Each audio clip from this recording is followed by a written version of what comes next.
What up, Alikal? How you doing, sir? Hope life's good. I hope everything's fine with the little tiny baby. And I hope you're having fun. I really do hope you're having fun, sir.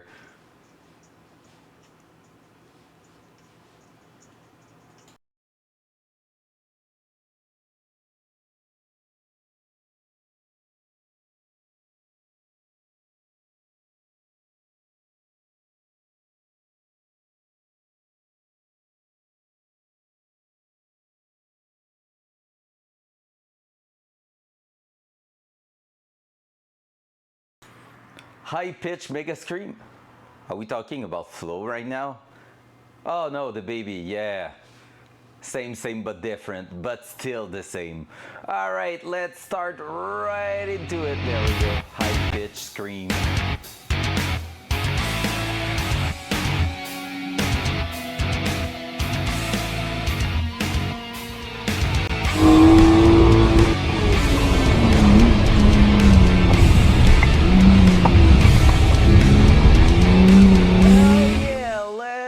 Straight into it, sir.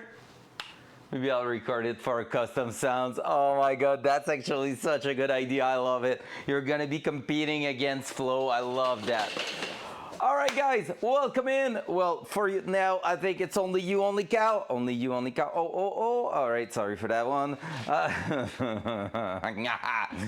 Man, I attended something freaking crazy last weekend. I went to Mont Tremblant, so I don't know if you ever heard of that track. That's actually not far from you, Mont Tremblant, and man, that track is freaking awesome. It's so good. I've been there not racing, but only as a passenger with two different guys there, two friends. Well, the epic Waifu Miata. He was racing in a track and time event, so I've stepped in as a passenger with him, and also another guy that's living actually 2 minutes away from my house that has a Corvette C6. It's a C7 or C? I think it's a C7. His, yeah, and yeah. So I jumped in, and oh my god. I've been there before, but not the track, man. The track is insane. Honestly, it's been a while since I wasn't actually a little bit scared as a passenger on a racetrack. Legit, the first first lap in the Corvette, I was looking for that brake pedal, the invisible passenger side brake pedal. I was looking for it a little bit. You're basically going downhill at 170 kilometers an hour right into a sharp 90 degrees right, but you're going downhill. You step on the brake, load the front, swing it, whoa, and it goes, and you're like, whoa. It's frightening, but it's so good. Now I want to race that car right there, so that's why tonight we're working on it. That's the idea tonight. We need to make some progression, so that's what we're gonna do. What are we up to tonight?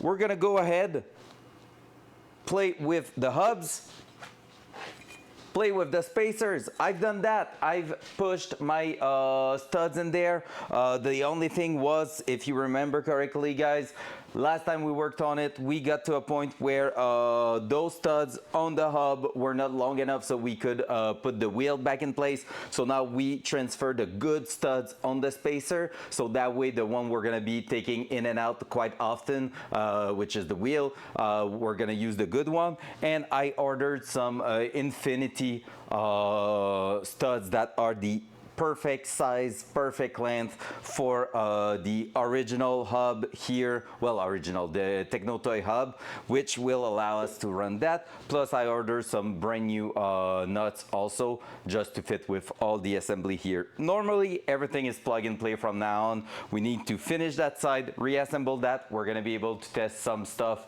on the suspension again tonight, because last week, exactly a week ago, we got stuck behind that due to all the misfitment. We're at a moment where we will need to throw the wheel on top.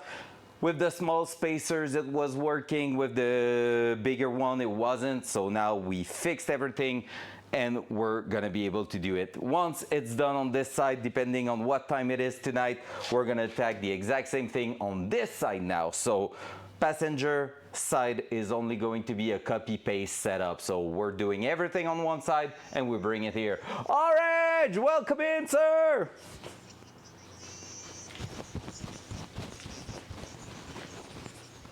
Oh yeah! Woo!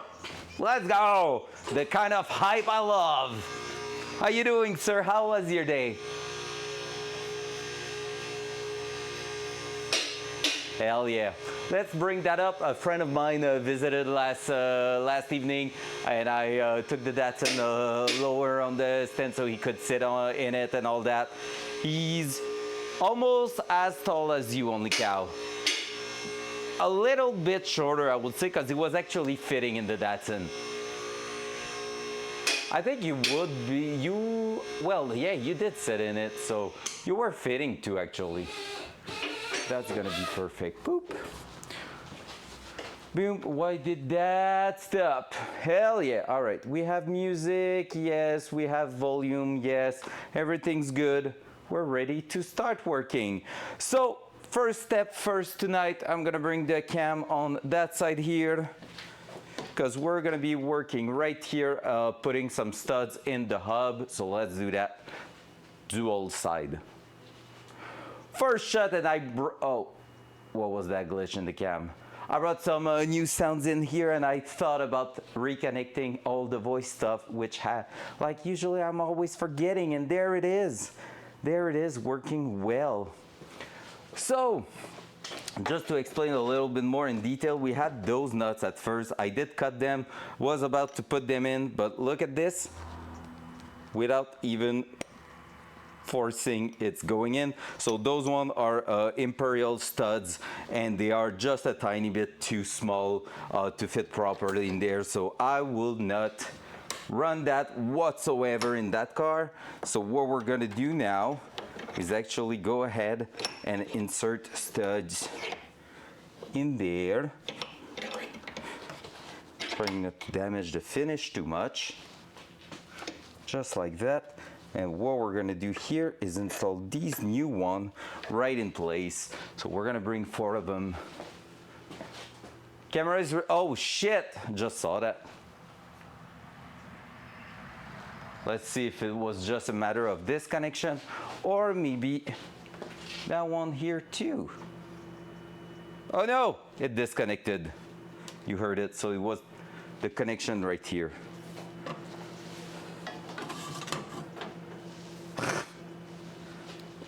You can hear it's loving it.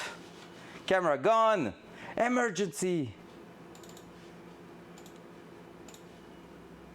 Boop, should be better now. Hopla, let's try not to touch the thing. Let me know if you're seeing glitches, because I won't be looking really intensely to the screen, so we're gonna try to avoid that from happening again.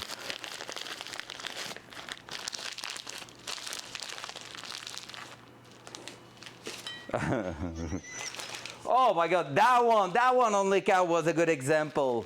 Holy crap. Mr. Pound! How we doing, sir? Good evening.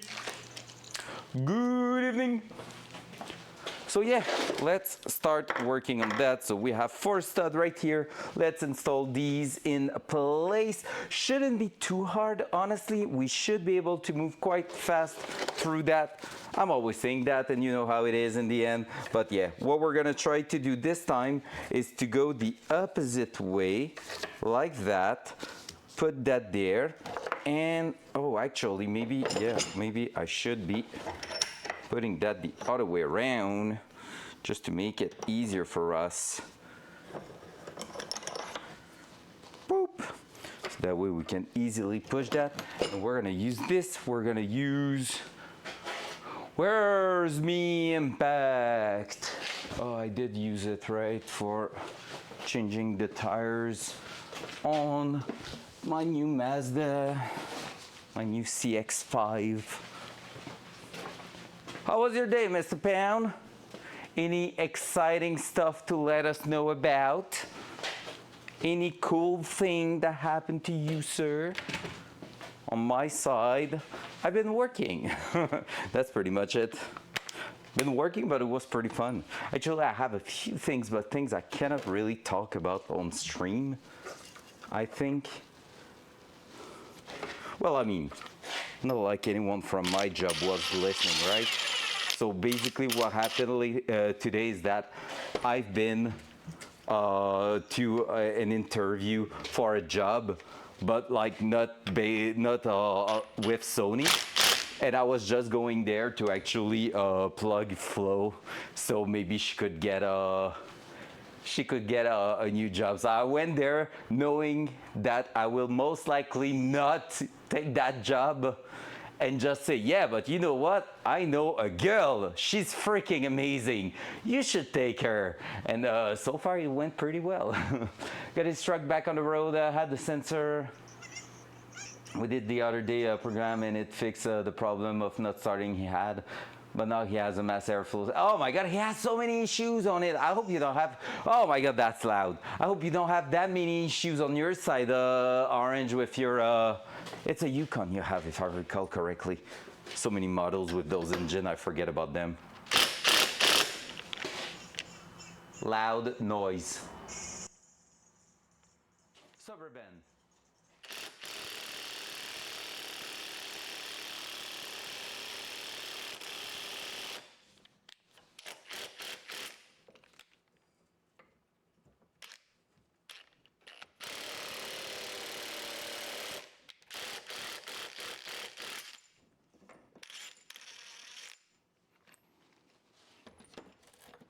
Focus voice. All right, as you can see, it's quite easy. And yes, a Suburban, that's true. Okay, yeah, as long as you don't have an AC. I mean, it's a small sacrifice in a way. I used to have cars with no AC whatsoever, and I'm still alive, right? A girl I know is actually looking for her first car right now, and she's looking for a Nissan Micra, and once she spotted, and I think she bought it in the end, had no AC, and she was like, is that a big thing and all? I'm like, girl, it's your first car, like, we don't care if it has that, it's luxury at this point. Loud noise.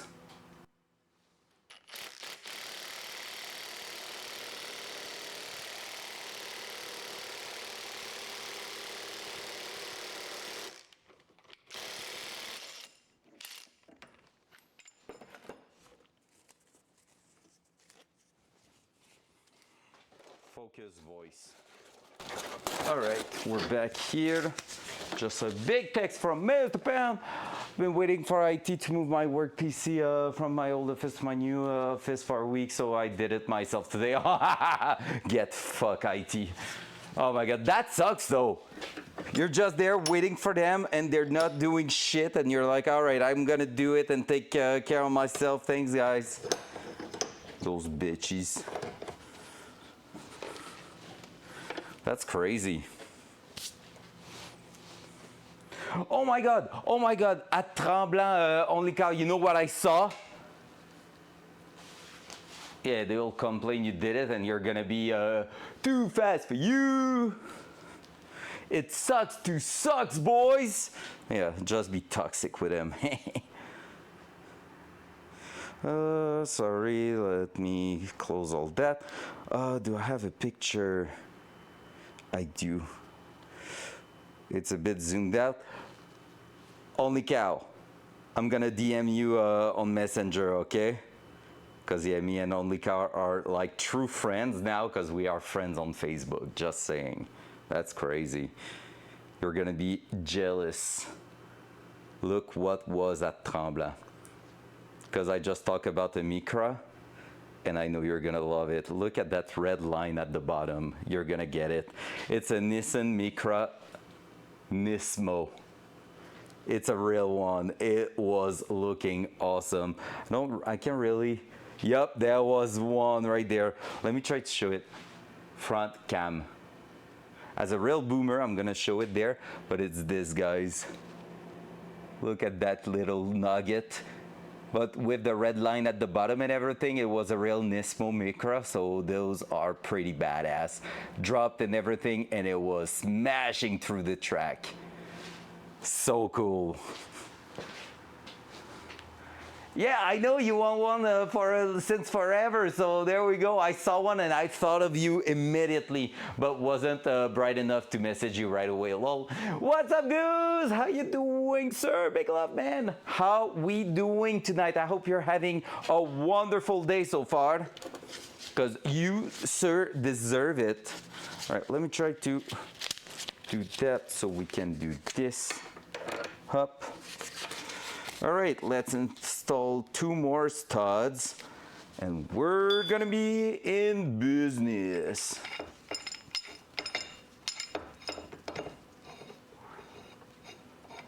But yeah, that Micra just caught my eyes right away. It was so cool. There was actually a bunch of them. It's a really good choice for a race car, budget race car. Dual side, loud noise.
Focus voice.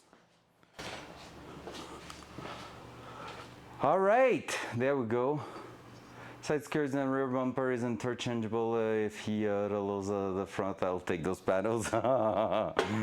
There you go. Easy one. I mean, it's a race car, could happen. Oh, I also saw. Wee! Woo! Sorry, I had to move you guys. I also saw a freaking Lexus ISF full carbon fiber panels, full aerodynamic stuff burned to the ground. That was quite sad. The guy probably melted the fuel tank due to the fact that he had to put some freaking huge mufflers on the car because it's 92 dB. Yep, sounds good. Wait. Gonna do that. Boom, there we go. So yeah, so basically it's 92 dB at the track.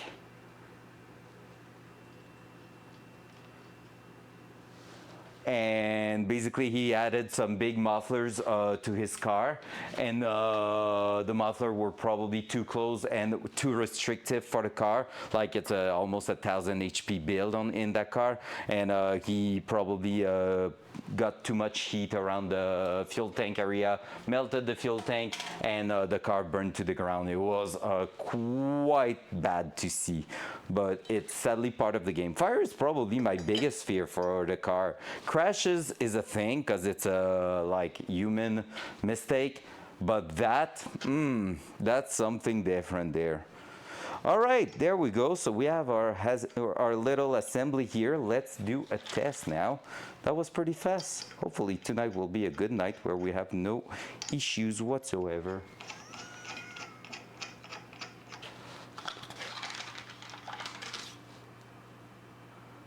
What is it trying to? Oh, okay, yeah, I see what you mean. Ah, that's interesting. Never did that before. Not that I can think of.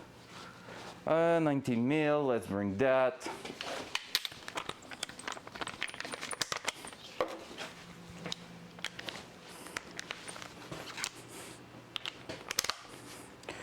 Okie do, so let's go with speed 1 at first, because it's gonna do exactly what it just did, which is twisting in my hand.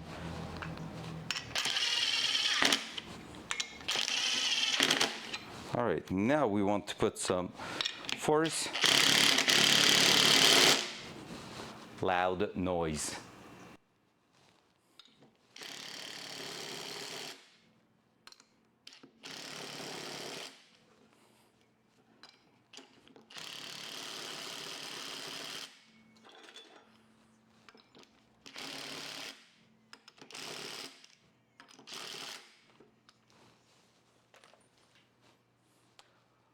Focus voice.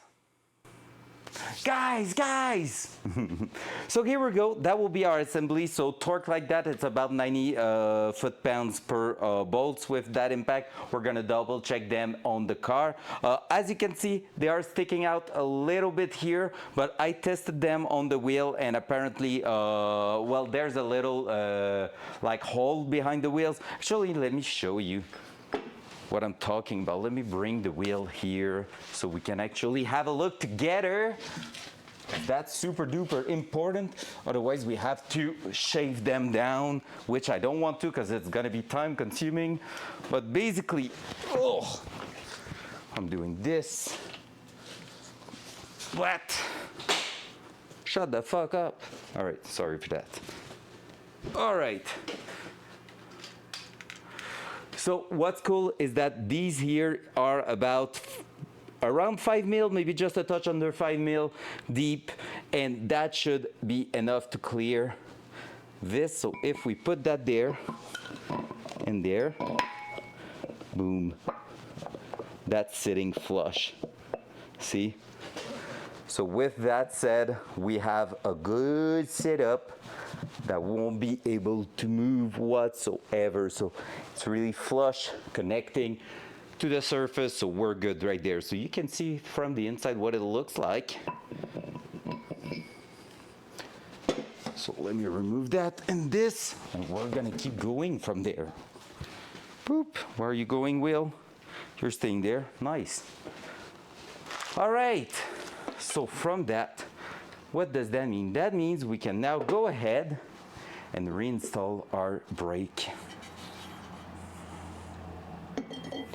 That should be going. Wait, no, I got a doubt, and the 4 is going towards me here. Just like that.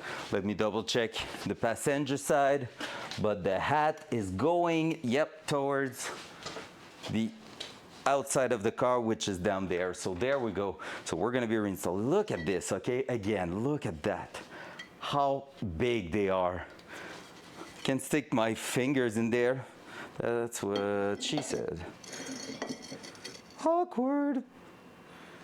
All right, there we go. So we have only one bolt with a sleeve. That one is going right here because we have one bolt that's a little bit bigger because those hat has both 4x100 and 4x114 hub adapter stuff.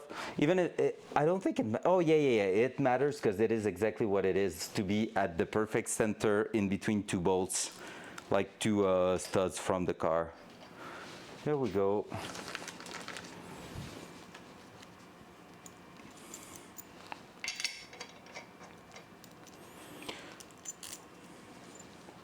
The plan is also to take measurement on them, so that way I can make a part that's gonna go right inside here. What I want to do is a small disc going all around this and basically giving me a trigger wheel setup for when we're gonna be adding traction control to the car.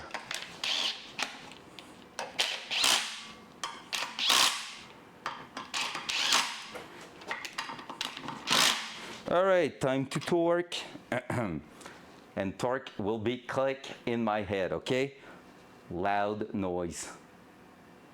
Loud noise.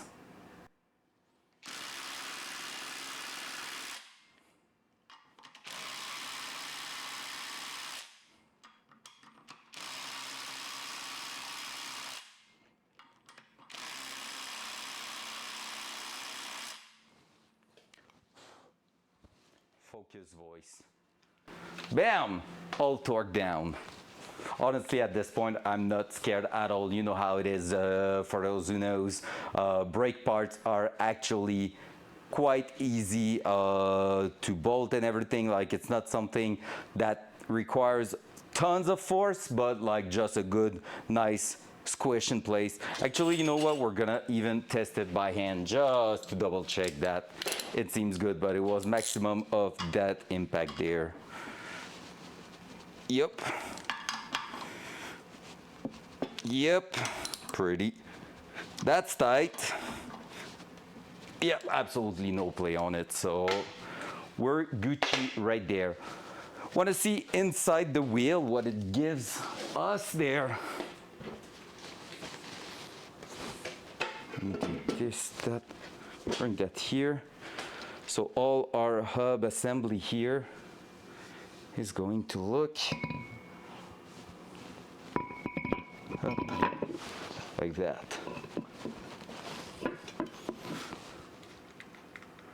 That's our wheel interior right there. Boom. Pretty neat. So pretty happy with that, clearing everything. Everything's fine. So now we have a good setup to put in place. So let's bring that back there, because in not too long, we should be actually installing that on the car. Whew.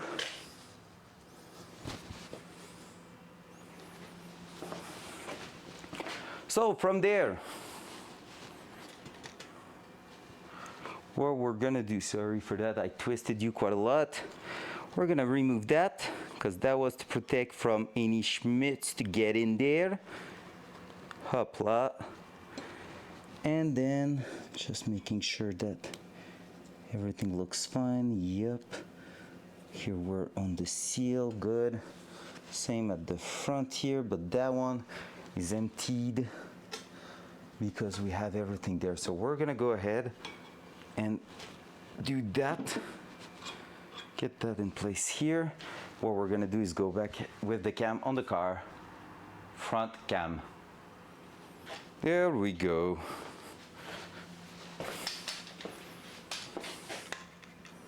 Dual side. Boom, so there we go. We're gonna be installing everything back in here. So the entire hub is going back in. We have the disc brake and everything in place. So we're going to clip it on top of that, then install all the hardware at the front. To do so, I'm gonna put back my gloves just because we're gonna be messing around in grease and all. So we just wanna make sure we stay clean. And as I'm saying that, I'm thinking about maybe putting new gloves before getting in the schmutz, but at the same time, yeah, I think we're gonna go with new gloves because it's gonna allow me at first to grab it by the disc without worrying about putting bearing grease on the said disc. So that's a pretty good thing. I need to reinstall also one little bolt on the engine mount because I did change that, well, remove one. Is it still disconnected actually? No, I reconnected that. Shit, I'm gonna have to remove it. Oh, okay, yeah, it's still loose down there. Maybe we should do that first actually. Let me do this. Up, up. What we're gonna do here Just go back in there. So basically I have a bolt I removed back here because I went to the hardware shop to check if we could find something, and wasn't the case. So we're gonna put back what was in there and keep going from there.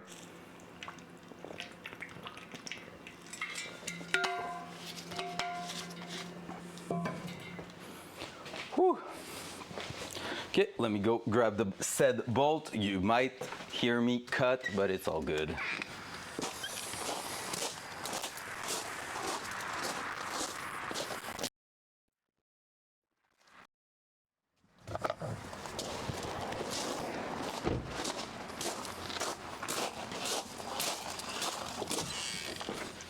All right.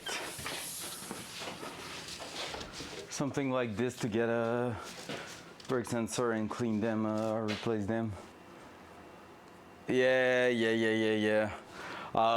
In your case, it's probably just the sensor that goes inside the hub. On the Datsun, we're gonna be putting them like outside the actual hub. It's gonna be an external wheel speed sensor, and obviously an aftermarket one, because those cars, guess what? In 1979, they did not have that. How surprising. Boom, here we go. So we have fully access to that. I'm gonna throw that in there with its hardware, which is right here. This.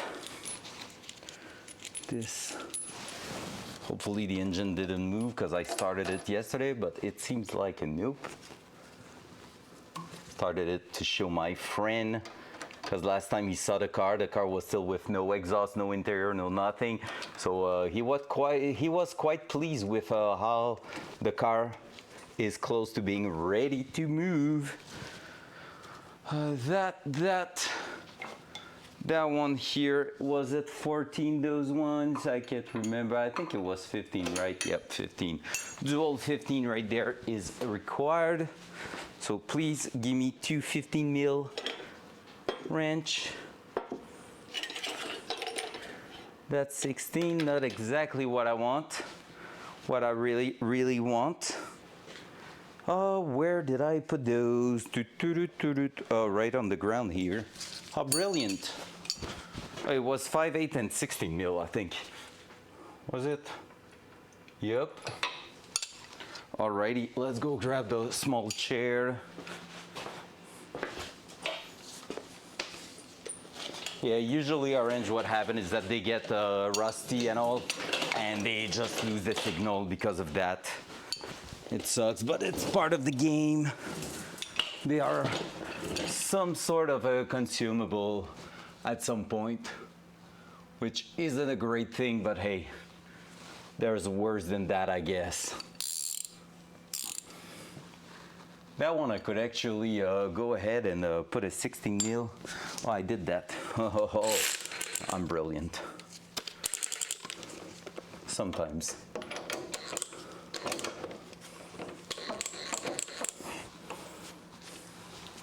Sometimes.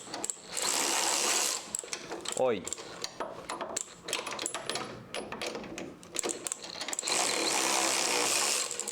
Oi.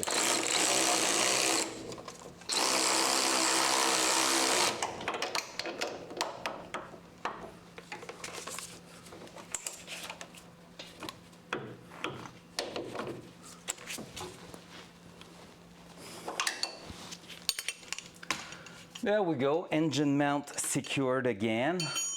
Let's grab the big boy bolt again. Up. What we're gonna do is push that tab back in its spot. Go like this. Remove a bit of joint. Oi!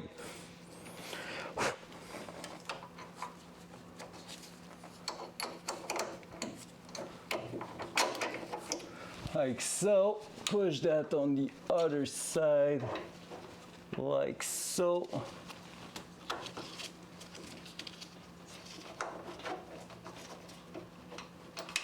Oi!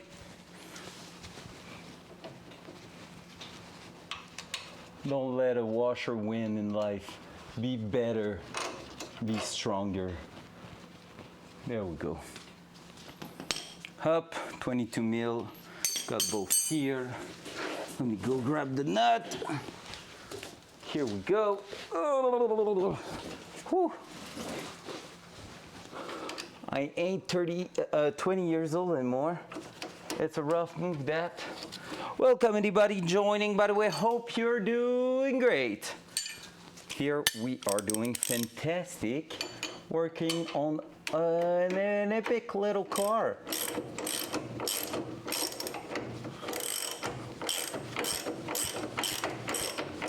If everything goes well, by the end of tonight, we're done with the front, and the rear is honestly going to be way easier. The front has so many components, but the rear, not so much.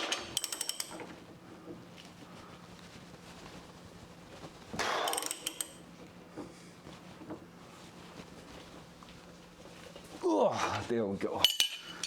Solidly mounted. Boom. All right, so that's back together entirely. Hopla. So what we're gonna do is push you back there. And we're gonna start reinstalling that.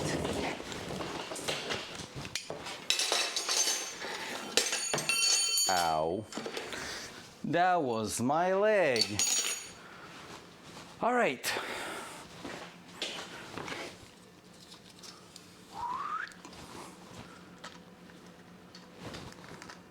Up. What's going on with that? Feels like it's not straight whatsoever.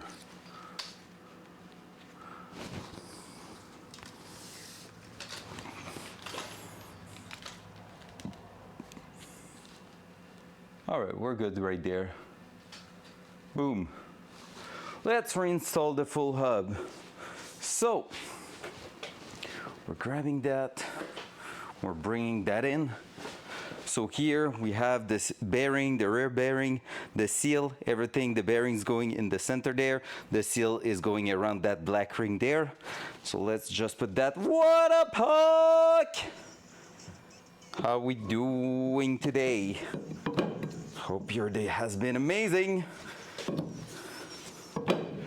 there we go. And now we need to put the front bearing to hold it all in place. So let me bring it with us. How are you, beautiful? Hope you're doing amazingly well. So we have a little nub that goes on top here for the travel. There we go. So we go just like that. Oh yeah, that's going on top. I bring that a little too early. All the lube. A little, yeah. It's not that I want to. There we go. Have that much, but you know, gotta do what you gotta do. Hup. But now we have our new spacer in place and everything, which is fantastic. We're about to test the fitment of the wheel. Because all that trouble, guys, is just to clear. Let me show you. Just to clear this. So that golden ring here was just really close to the tire, and that's the only reason right now that we're doing all this here. That's how crazy it is. So with that said, after that we're gonna set up this so the height with the spring and everything is the optimal height that we can have, but we need to measure first with the wheel if it's traveling and everything to its place. All the heart, let's go. Love to see that in chat. So as you can tell, the actual wheel is going and turning pretty well. No noise, no anything in there. So what we're gonna do now is tighten that up a little bit more until we have no more or almost no more movement, and after that we're gonna back out a little bit with the extended studs there. It's actually not going really great, but hey, we're gonna get it done right.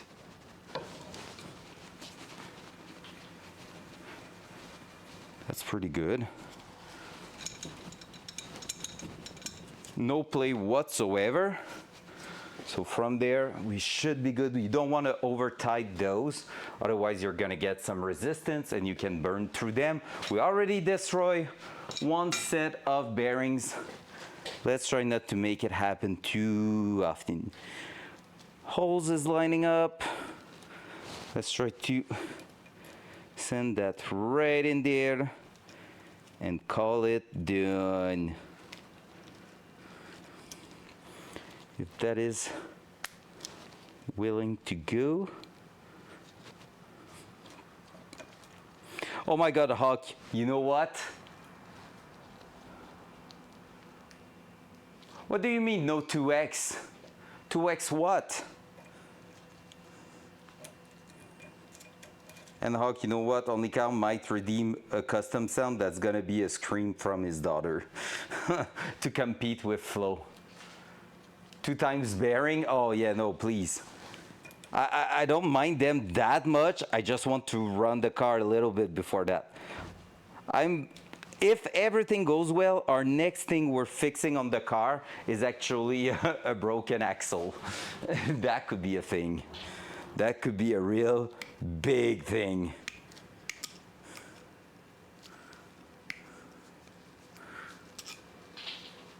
Yeah, maybe a new pin, but for now, I'm gonna try again. I'm just not sure if I have one left around. If so, I'm not sure where.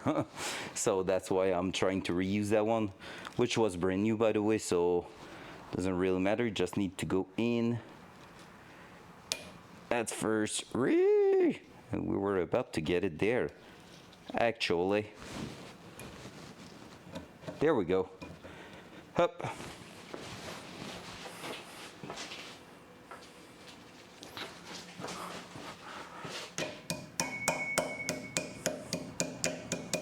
Maybe I'm gonna need another type of tool. There we go. Beautiful. Boom. And then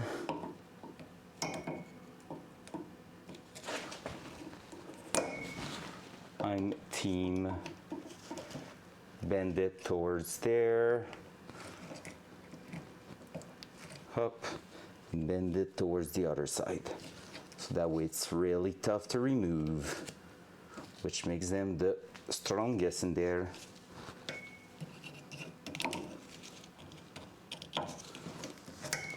Come on. Up. Boom. And am I able to just bend it a little more? There we go. Awesome. If I can just bend it a little bit more towards upper side. There we go. Lube.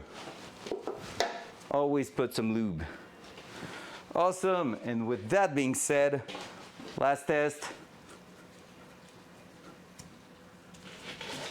No loose. Putting that back in.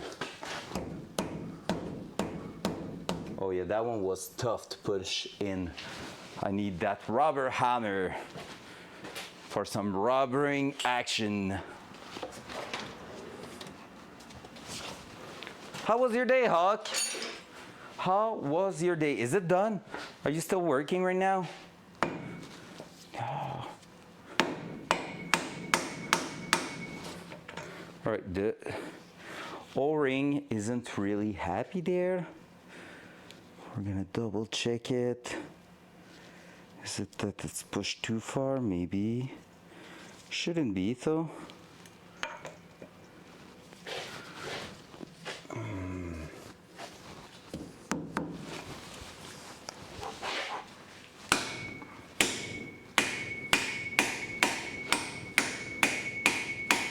Oi!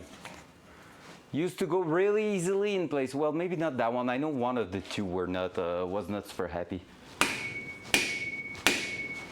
But at this point, that's a bummer right now.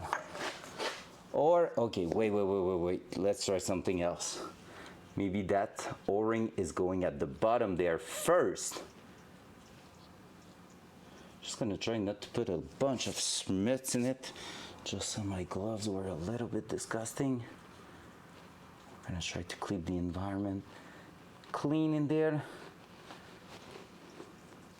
Yeah, there we go, that's why I was going in there first. That's what I thought. I don't recall seeing that in there.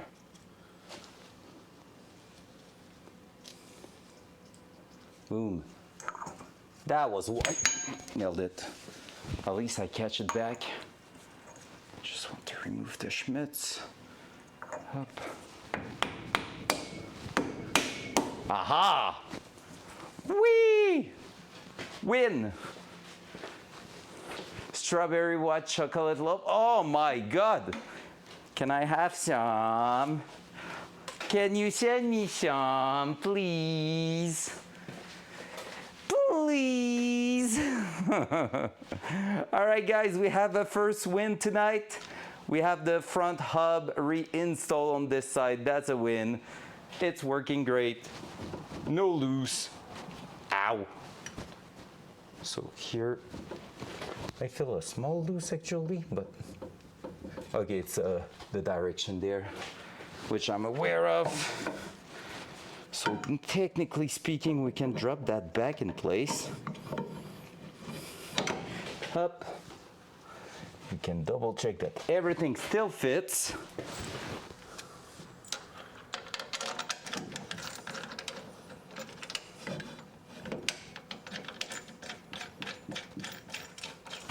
Ow.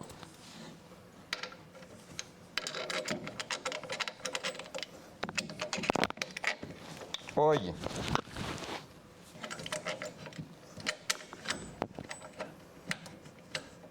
There we go. Ow. Yes, absolutely nice. Can't wait to see how, in what shape it's gonna get there, but yeah.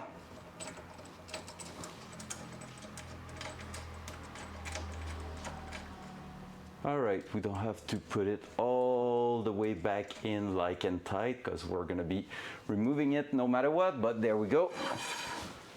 Brake is back in place entirely. You know what time it is, guys? It's time to test with setting up the wheel on top there. So there we go. Up, hands a little dirty, but shouldn't be too much of a big deal.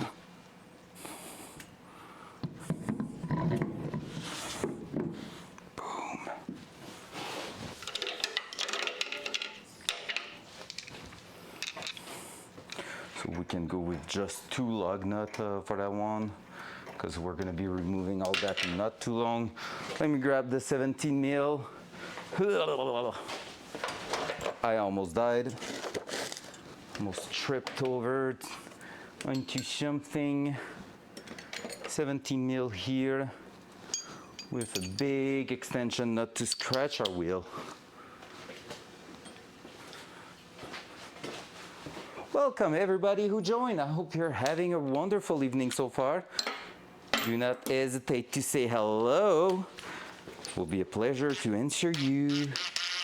All right, let's see the new setup.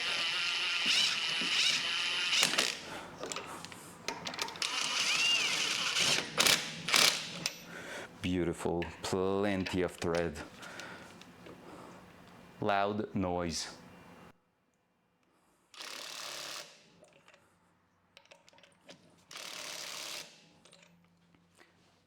Focus voice. All right, now my fingers can go behind the wheel, in between the wheel and the adjustment ring. So that's pretty cool. So now, what are we up to? We're gonna be up to dropping the car and testing the actual clearance when we compress the wheel. So what we're gonna do here is actually make sure that our steering rack seems pretty much straightforward. We're gonna prepare ourselves to install that under the car, and we're gonna remove this here.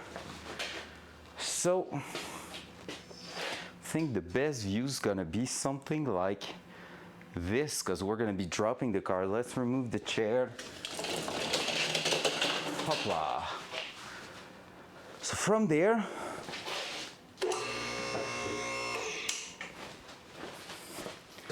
so much work to adjust a coilover setup. That's crazy. But it should look pretty nice. All right. Oh, and let's take our pile of cardboard. And I'm gonna lower myself to see exactly what I'm doing.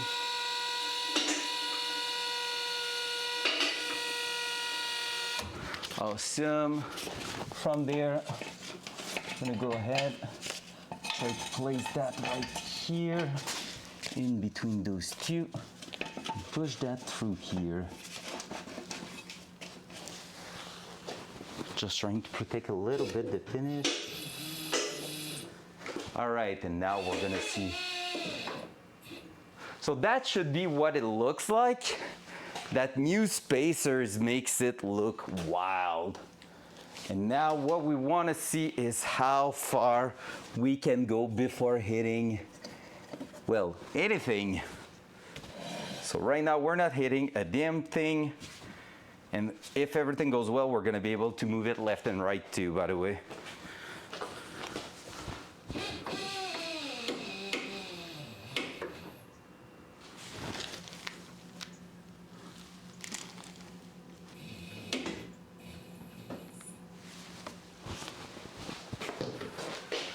There's no way. Okay, we have a contact somewhere.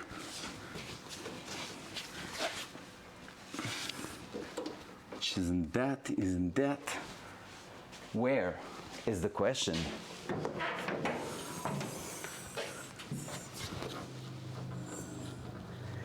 It isn't here.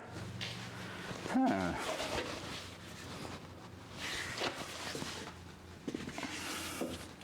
What is preventing the wheel from moving? Hey Nas, what up? How we doing, sir? Hope you're doing amazing. Welcome to a little work session on the future most epic race car in province of Quebec. Maybe in North America one day, who knows? I doubt that. Okay, so we don't have any contact there.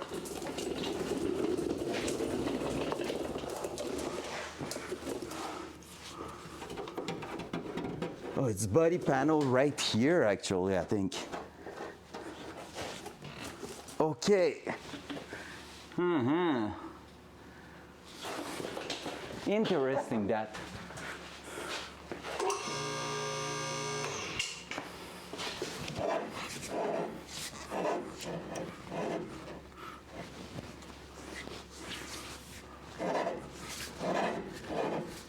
What is creating that?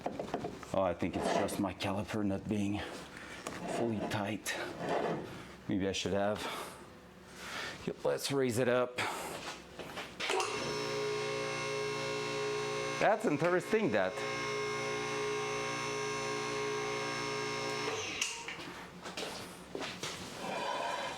Freaking smooth.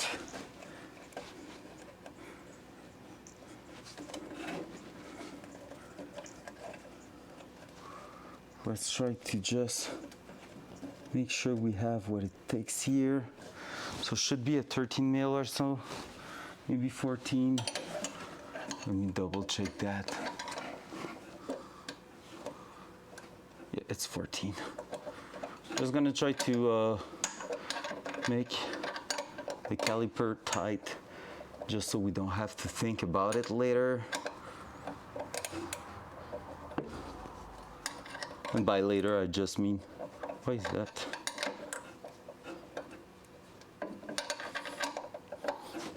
By later, what I mean is just like when we drop the car, if it's creating a resistance or not, we don't want that to happen, so. There's a well where we were hitting in actually the other side there. We'll see, maybe we're in the frame. If so, it's actually incredibly funny.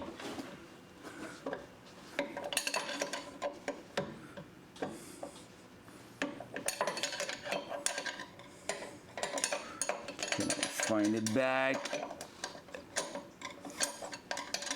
Grumph.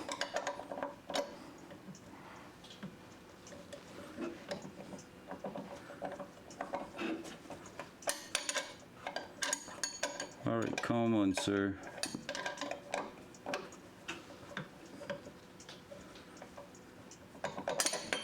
Come on. Almost done. Should have done that before. I thought I was going to be okay without doing it.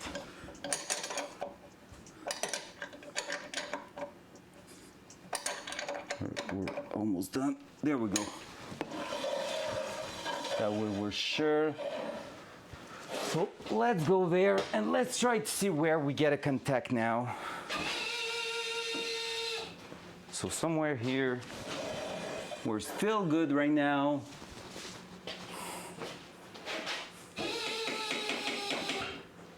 And now we won't. Now we're stuck. Kind of crazy when you look at it.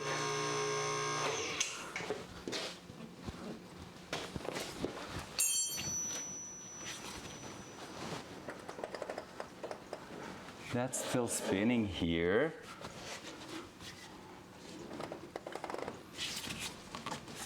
Oh. What is our issue here to make it spin? It's not here, not there. What? I don't understand. That's actually insane.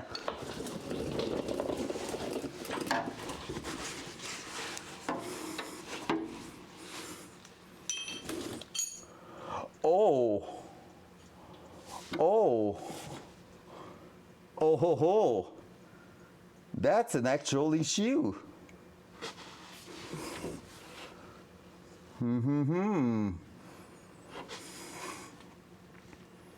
Is that what we call a bad design? I ain't no sure.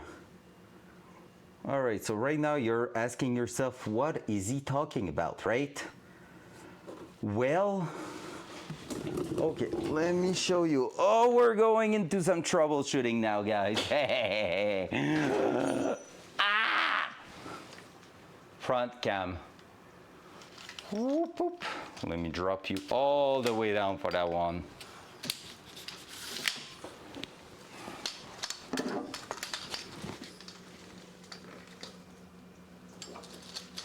Dual side. All right. Look at that. Right there. Right freaking here. The control arm is hitting the disc brake.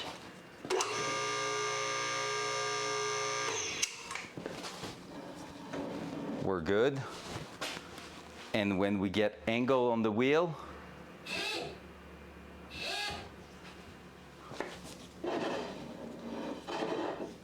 we're barely good enough because it's hitting here and there. And you can tell, you see the mark showing up on the disc brake. That's an interesting one.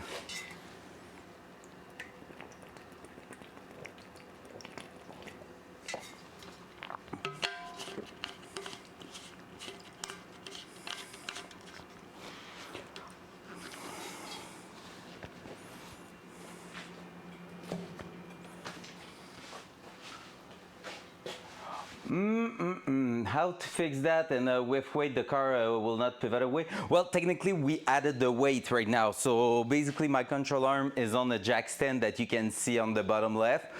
And so yeah, reducing the camber maybe will bring the wheel towards. What's up, chef? Yeah, so basically now we're compressing our chuck in place.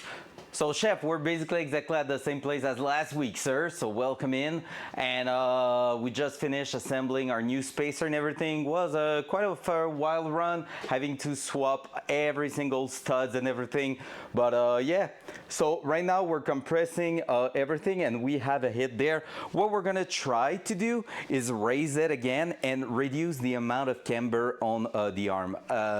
Actually, I'm saying that maybe I can do it right on top here. And if it's the case, we might be good to test it right away.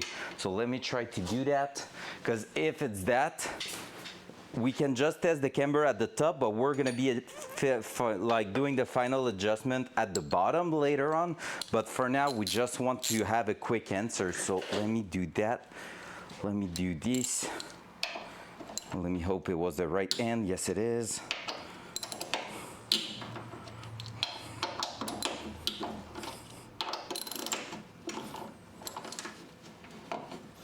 Okay, let me test just that. That didn't work. So if I'm removing everything here, so you can see I'm changing the angle of the wheel right there. What we're gonna do now is just remove all the bolts at the top. Since we have weight, it's no big deal. We just need to remember not to raise the car like that. We're gonna make sure we push the camber as far positive as possible, just to see if it changes the behavior.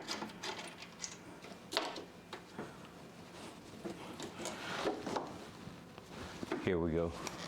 It does not. That's also an interesting conclusion there. It does not. Huh. Because right now I brought it almost to a neutral position. So let me, actually more camber is reducing the contact. Like right there, it's moving. Right here, it's not. It's scratching the brake. So more camber is actually our answer right now. Or reducing the length of our control arm. But if I was to reduce the amount, like the length around here, we will bring that all together, right? If I push it away, we're getting closer to that. We're gonna make some tests, guys. We're gonna make some tests. Let me lock it to its biggest camber position on top, which is pretty much right there. I mean, we got an answer like expected, not the one I was thinking of, but hey, am I a professional in suspension geometry? Absolutely freaking not. But are we going to become a professional? Hell yeah. That's our mission right now. We're gonna get better.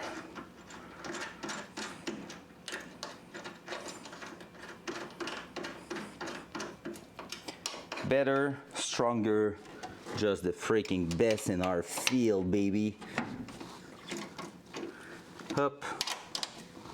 And that's why Daniel told me to do it before going to his garage, because that's taking a long time to do. So we might have to do a trade-off of bigger camber at the front to clear that. The brake spacer wouldn't be a bad idea either, Orange. So that kit obviously seems to work better if you're having like a full-on, I'm gonna raise the car by the way. If you're having a like normal disc and stuff like that, you can see it clear now. But it's not clearing by a lot, honestly. It's kind of crazy.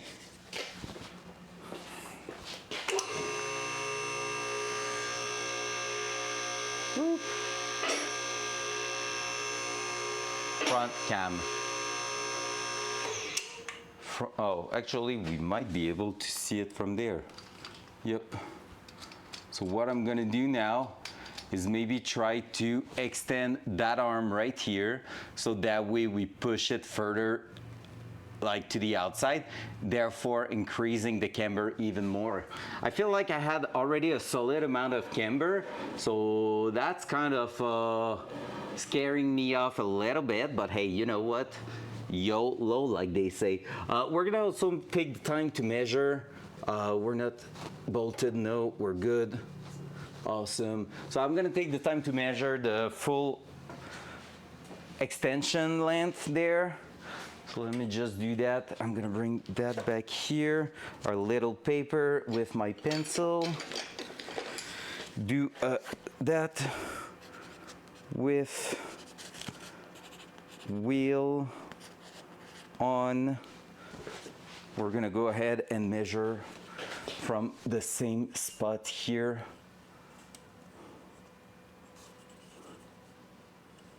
to the edge of the wheel, which is not really in a straight line, so, but at the same time I kind of want to make sure we're looking about dropping bang on flat towards the bottom, and it will be 19.1 centimeters. So extension 19.1 centimeter. Oh, I was in millimeter all along, so I'm just gonna go with millimeter actually. Wait for it. 191 millimeter. Awesome. So now we keep going. And now with the compression, we need to try to figure out a setup that will work. We're gonna bring the car higher than that front cam. Let's do it in a way that we can go under it without worrying too much.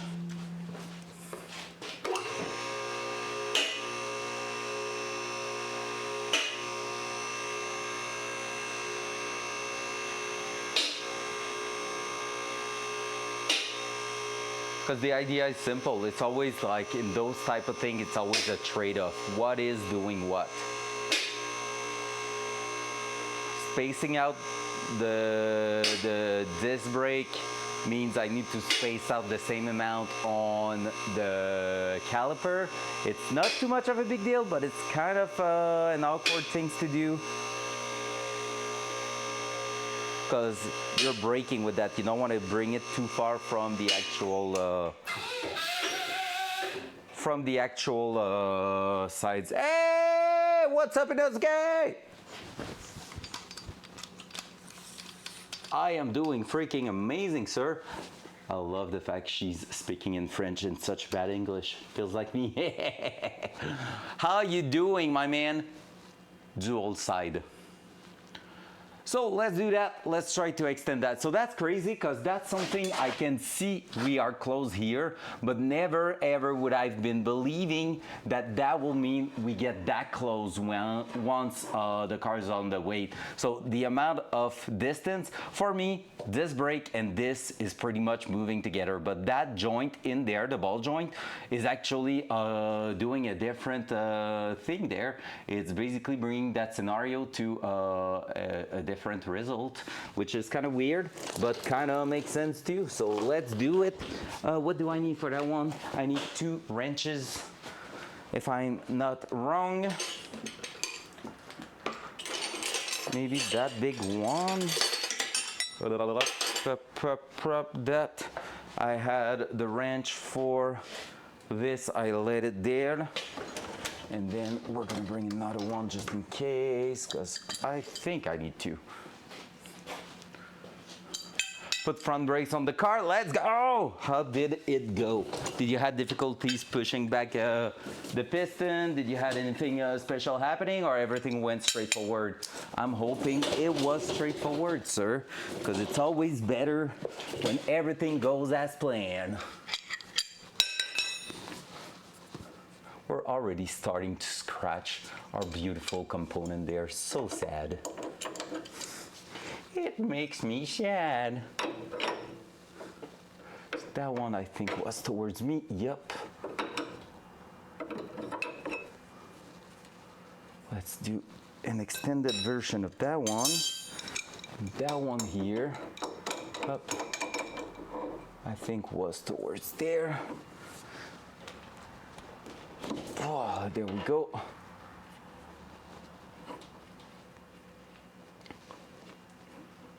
There. All right, let's try to increase that. So how, oh, we're bringing that towards us right now. Let's close that one. Let's go towards there. Let's increase the camber.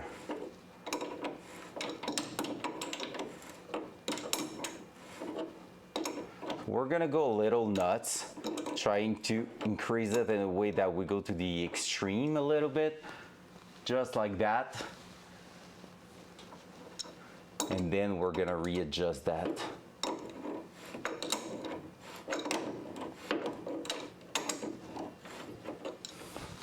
Might call my friend actually. I'm just gonna leave him a message saying, hey, I'm working on it if you want to see my friend.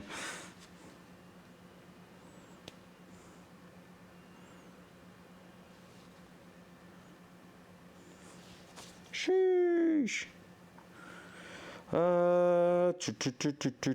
Let me find them.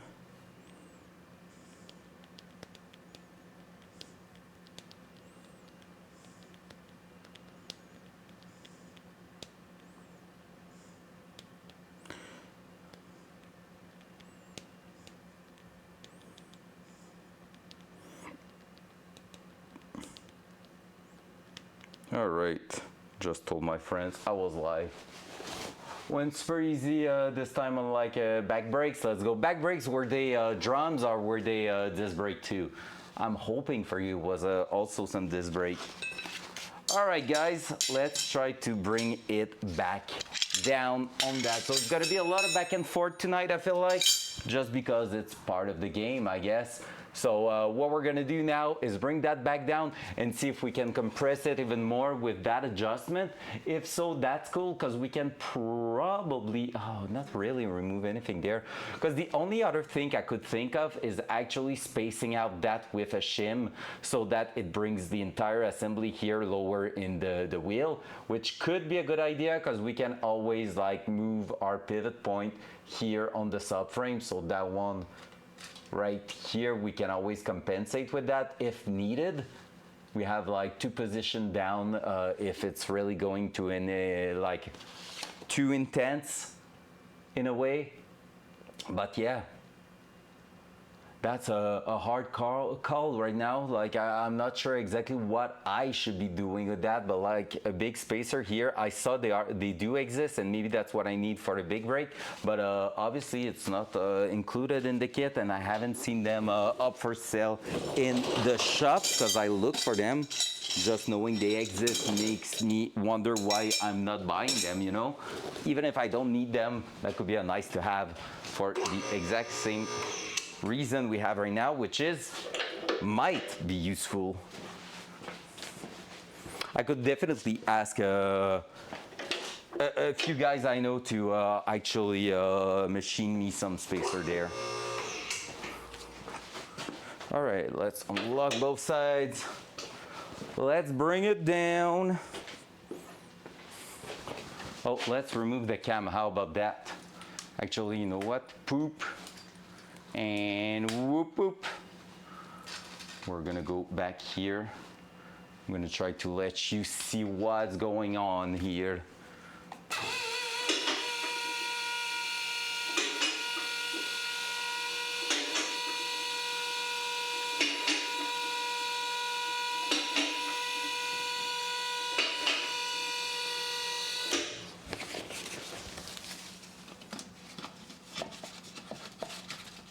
Just to protect.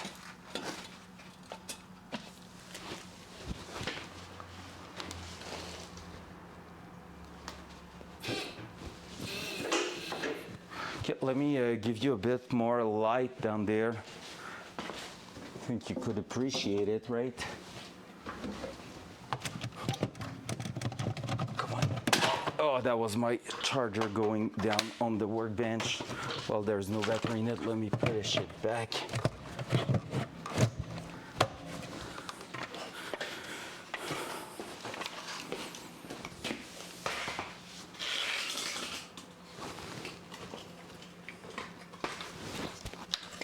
There we go. That's gonna be the best I can do for now, but it's already helping. So Here we go, trying to push back that in place. All right, I think we're clear so far. Now we're not. Oh yes, we still. And now we're hitting. We gained some, I feel like.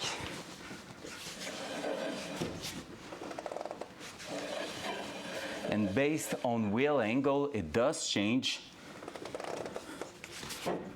the behavior.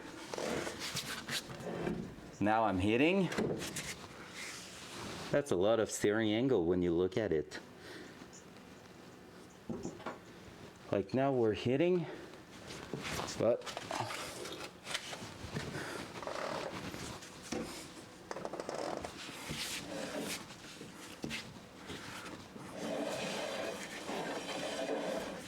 now we're still good.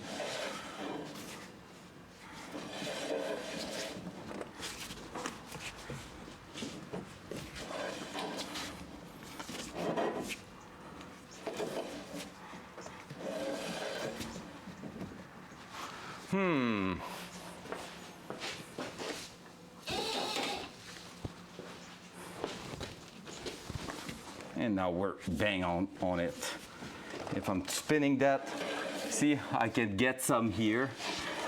And here we're a millimeter away from our actual fender. But here we're hitting on it.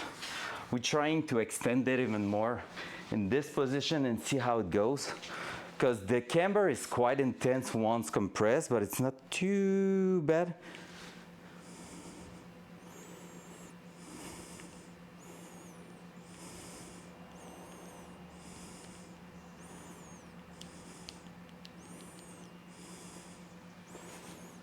I'm gonna let my friend know.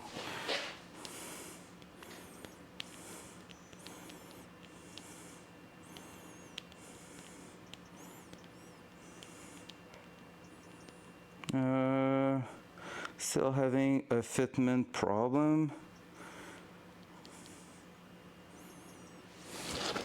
I'm gonna send him. Oh, that's my face.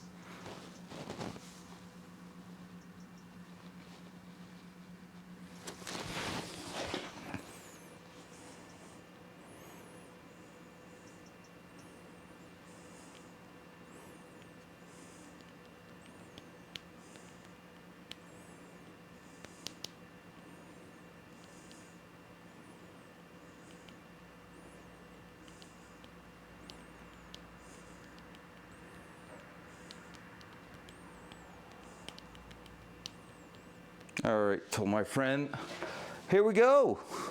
Woo! How's everybody doing? So we're gonna try to go even crazier on the camber and see how it goes. Imagine we're gonna have a stance car at this point. Salut Danick! Comment ça va, man?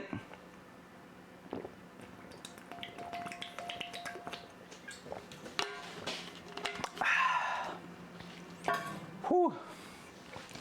Good. Still having fitment issues on the car, but you know, it's part of the game at this point. And we did some progression, so that's good, right?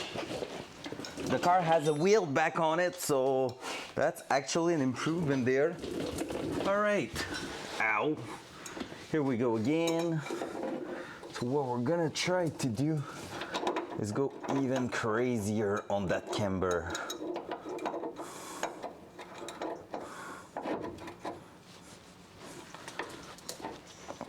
Oh yeah, now though, because we have weight on that, I won't have the choice but to extend it again. So I'm gonna check how much I was able to drop the car.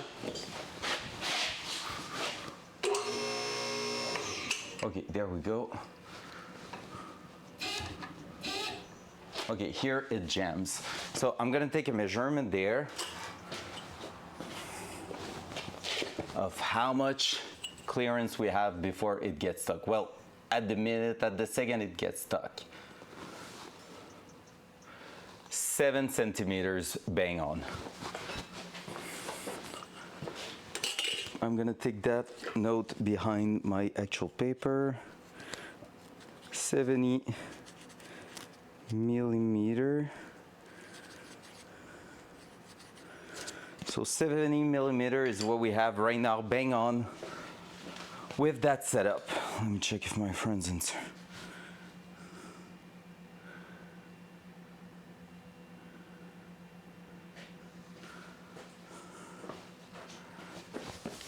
He asked me, are you compressed by a lot?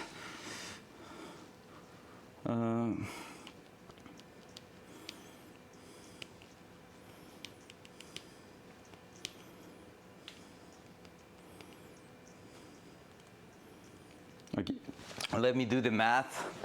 So on a total of 17 centimeters of travel, right now I have 12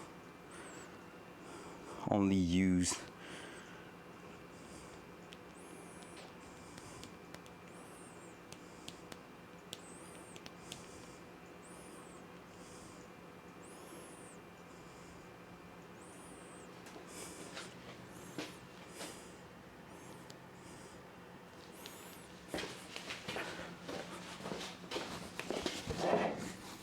And that's having a slight contact. Because if I'm rolling the fender, I can clear pretty much the full wheel in compression. I could use almost the entire suspension travel at this point, which will be kind of crazy. He's telling me the speed bump is actually something that can help prevent like that situation I have right now, but again, that's not the ideal. So let's just go up.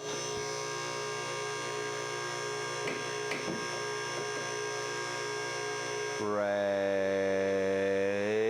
there. No more touchy.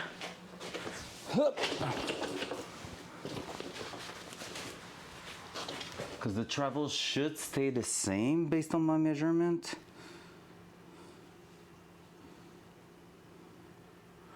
It's a 5 centimeter. It felt like there was more than 5 centimeter left.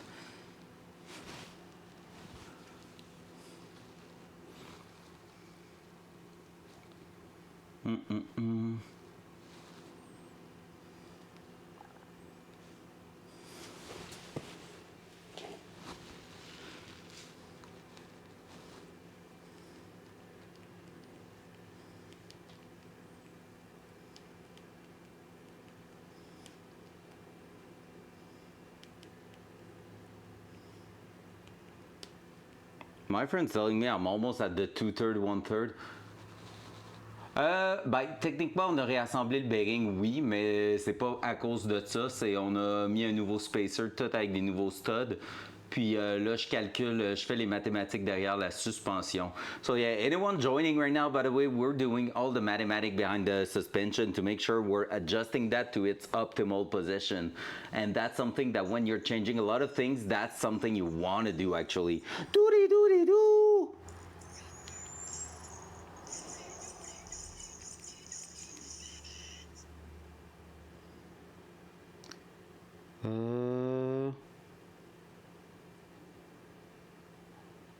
Where is it? There.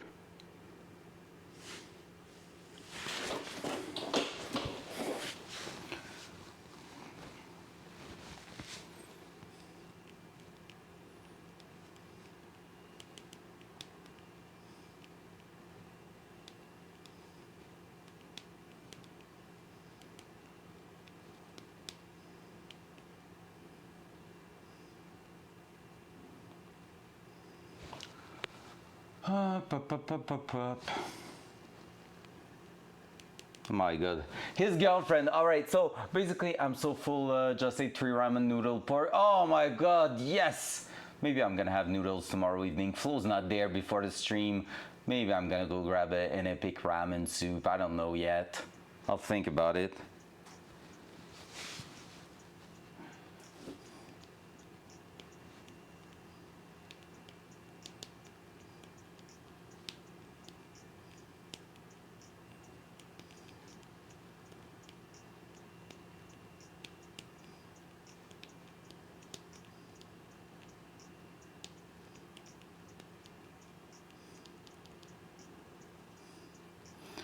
All right, so he's telling me you have a physical constraint, so basically you won't be too far from your 2/3, 1/3, but it's like with the physical constraint, I might have to leave it the way it is. So let's do it. He says it's a good way to think the idea of pushing as far as I can to see exactly how much I can get from the camber, because that could lead us to say, hey, you know what? I may have like something preventing me from getting full travel on the suspension, but trading it with some camber, I might be able to improve that. So let's do it. So what we're gonna do right now is actually go ahead and try to push that arm, and you should see it move at this point. We're gonna try to go as far as possible.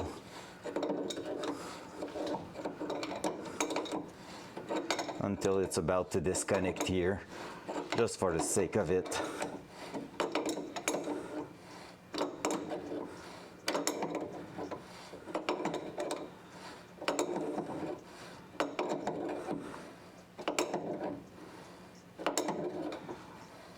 That's a lot of extension on it. All right, let's try that. I will even put back the notes, like the different nuts in place, because I want to make sure we're not bending anything, because we're probably really close to the extremity at this point. Kind of surprised of the amount I got there, not gonna lie. Is that, okay, yes. There we go.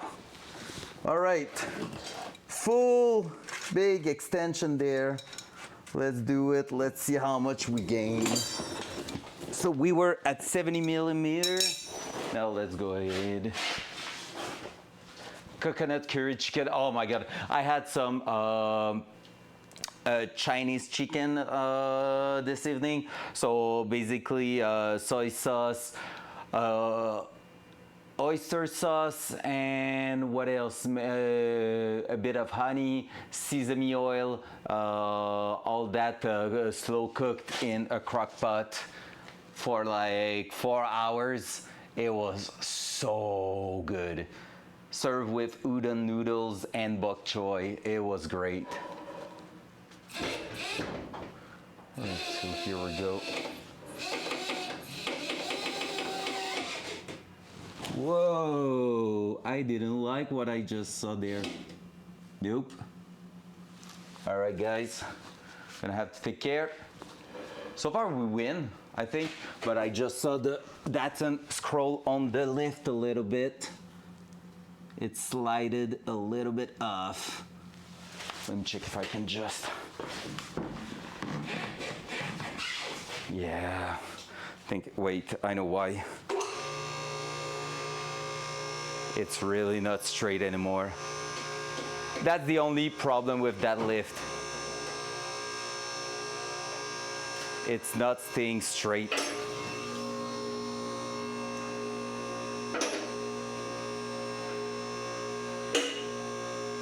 Look at that, the click is so far. That's a big issue with that one.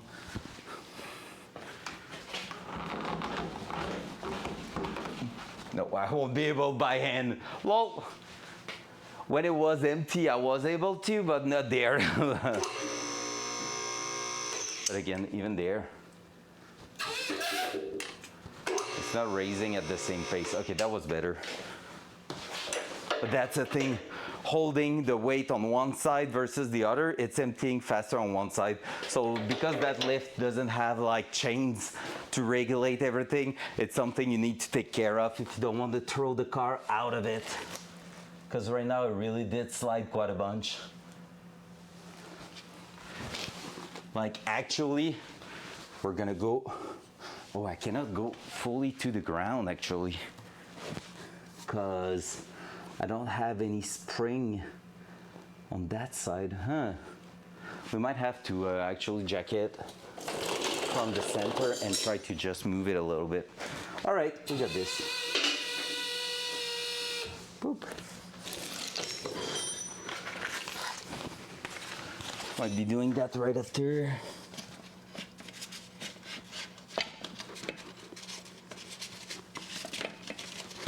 Come on. Just go in there, sir. Thank you. Up. There. And here we go again.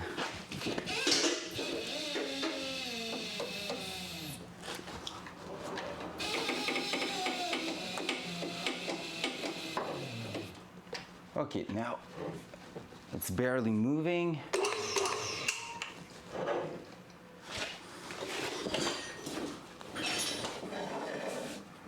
Okay.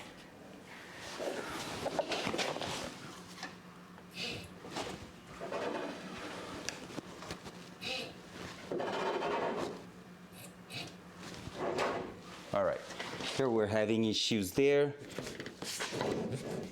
And we're starting to have contact on the panel. Is that a bald spot? Shouldn't be. Shouldn't be, except if Flo did me dirty when she cut my hair. But otherwise, it shouldn't be.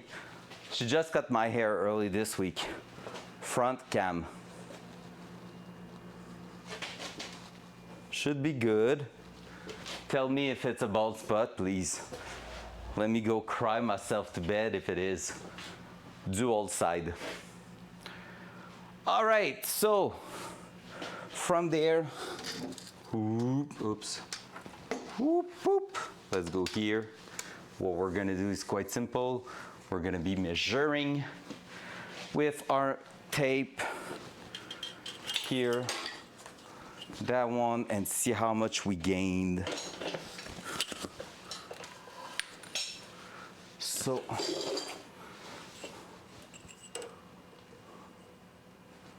got you looking,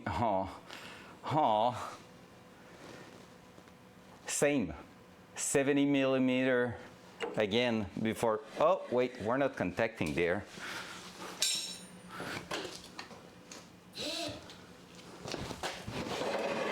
So technically we gained some because we were fully locked.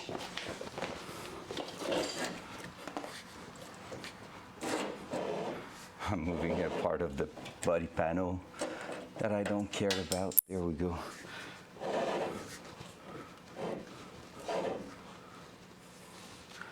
Technically, we're not even at the spot.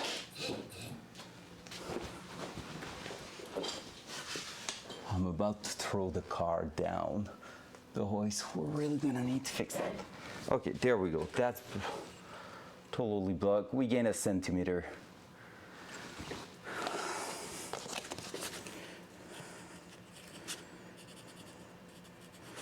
So here, that means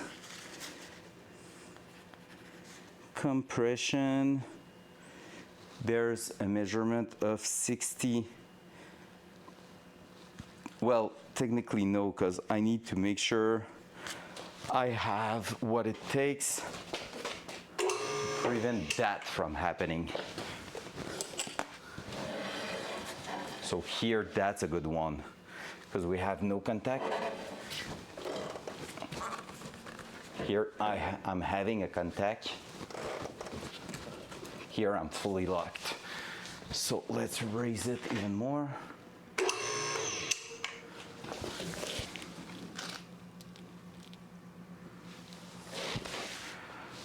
I really don't like the hoist right now. It's really a hazard at the minute. Let me grab a jack and try to switch that. Ooh, what up, NeuroFox?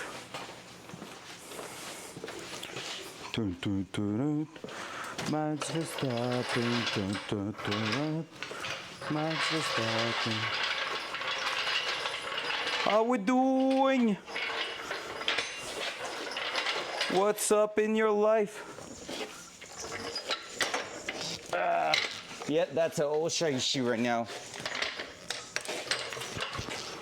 Who just joined the crew? Yo! GTF Auto, what up, Daryl? I thought you were actually watching Netflix. Go back with Cindy. She deserves you more than I do. Technologia. Oh no, now Daryl will know about the Technologia. Best meme ever. So sorry guys, I'm just gonna try to push the car back in its place because it's trying to die right now. All right. Can I do that? Let's see. Oh wait, maybe. No, I was not contacting on that. Thanks for the follow, Daryl.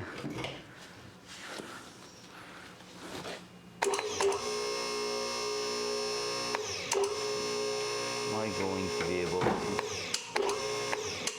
That was scary as fuck. Oh shoot, I need to double check for the sway bar also. It was maybe giving me a false reading there.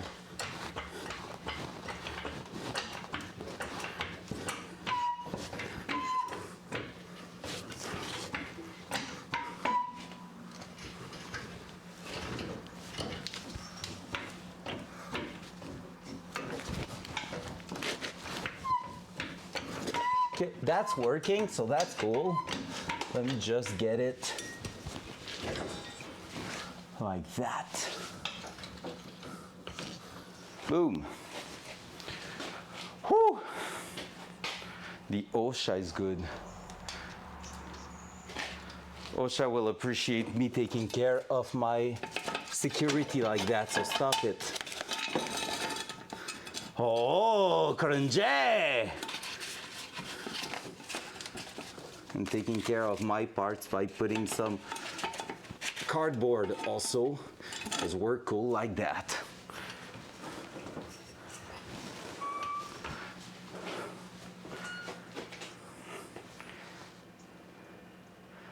What? All right, people are so frightened by someone working on the lift. If you're not rushing anything and taking your time to measure stuff, it's not too bad. What I'm gonna do is put it back straight now. So that cardboard just went back to the ground. Because yeah, you can tell on the small camera how bad the car is tilting now. I know what I could do to avoid that. Hey, that was wild. That was actually dangerous. But what I could do is block it with a jack stand on the other side too.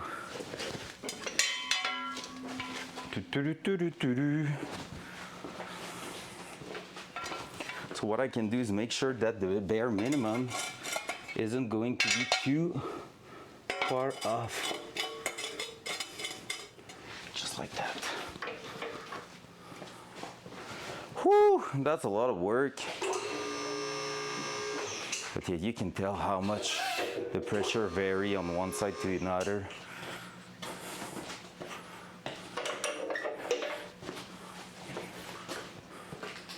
Beaucoup mieux à niveau, indeed.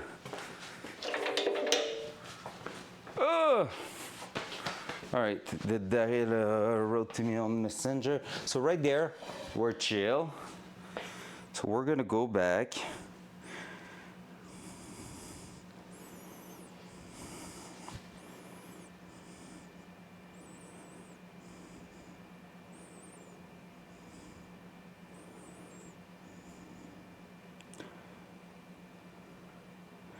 Oh, he's right. Wait. Technically speaking, if I was having more angle on my arm, I would actually clear more. He is indeed right. Oh, I just want to get that setup running. Freaking hell. But now he's convincing me that I need some new bolts. So basically what he just said is probably the brightest thing you will hear tonight. The smartest one. So let me do that, so you can see something. Okay, so you know how I can change the mounting point of that? Actually, let me put you down here. You know how I can change the mounting point right here on that part? Well, what's going on with that is that technically speaking, if I increase that higher, that means that here because we're changing the angle to push it higher, the bottom part here is gonna tilt towards there because you're bringing that like that. So that would actually help clearing more and probably like getting the last bit we're missing there and having some adjustment on our camber. What could we do to test it?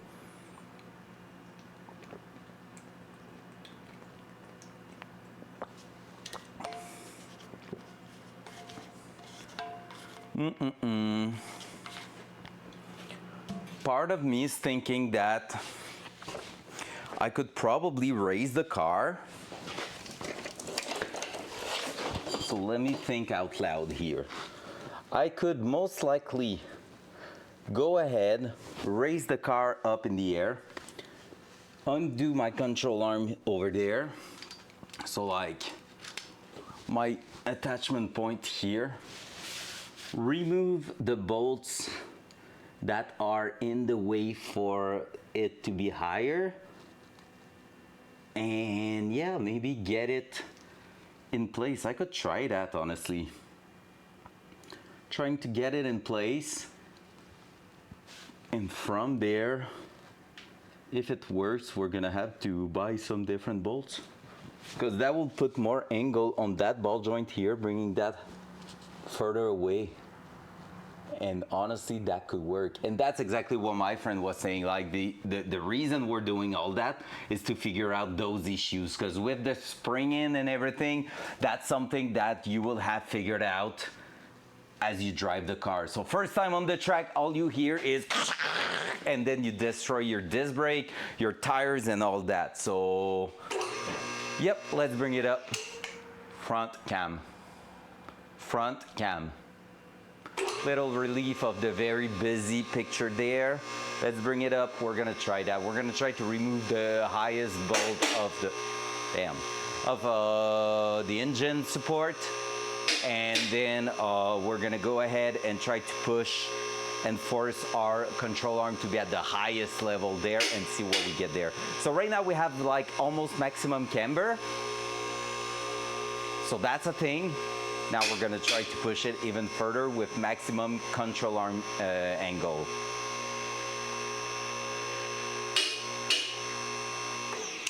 Should be plenty right there. Up. Dual side. So yep, we're aiming at bringing that arm completely at the top there. So let's get to it. I'm gonna remove the control arm for now. And yeah, we're gonna try with putting a, not the control arm, but the jack stand, I mean. And we're gonna try to put a jack stand on the other side next time we lower the car, just to prevent the lift from going on the side. I didn't like the fact that the car did slide a little bit. Like that here was almost off on the hoist, and here was really on the very side of it. So that wasn't good. Okie dokie, let's do this. Towards there. Actually, I don't need to play on that one. That one, we're gonna leave it like that. Oh yeah, that one is so close.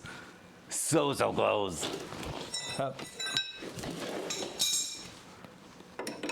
How's everybody doing tonight? Hope you're doing amazing, guys. It's funny. Daryl was writing to me on Messenger, but told me he's watching Netflix with his girlfriend, and I'm just like, He is answering my car question instead of being fully focused on what? On his movie or TV series or whatever he's watching with his girlfriend. That guy needs some help. What up, Minion Dave? Call me Big Papa. Hell yeah, baby. How we doing, sir? Hope you're doing amazing. Hope your day was a blast. Mine was pretty good. I had some fun stuff happening today. Honestly, some of them, well, I said I can't really talk about it. That's not really true. It's just like people from my work, hopefully they're not in here. But basically, I went on a job interview today that I knew I wouldn't most likely take. And so far, the answer is still that. But yes, Hulk, I didn't told you that. I went for a job interview, got the message yesterday, got the meeting today, and it's not linked to the lead position I told you about. It's totally different. It's a different studio and everything. And the only reason I went for it is because I wanted to plug flow for that job. So I just went on, talked to them, and I'll talk about my background and everything. And when we got to the salary and everything, it wasn't really up there. So I told them, yeah, but you know what? I know someone that could be real good for that job. And so we went on and talked, and actually, they did message Flo also yesterday. So I was like, yeah, that person you message, that will be cool. And they already knew we were in a relationship, like we were a couple. So it was pretty funny, honestly. It was a nice moment. I had a blast during that interview. Those guys were so freaking amazing to talk to. I had really a lot of fun. All right, let's try that. Let's remove the highest point here and try to make it work. I lost some tools as usual. Up. That's not it. That ain't it. There. That one is the one I'm looking for, and that one is the other one I'm looking for. Awesome. Ugh.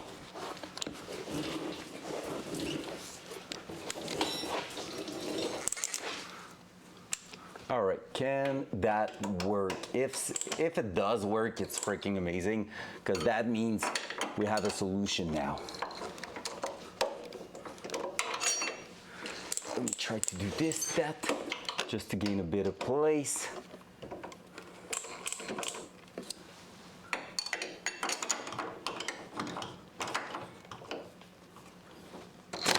Ow, that was my face. I hate when I do that.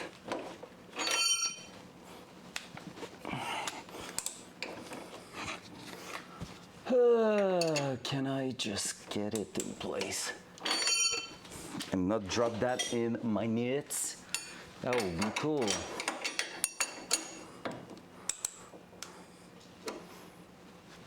All right, there we go.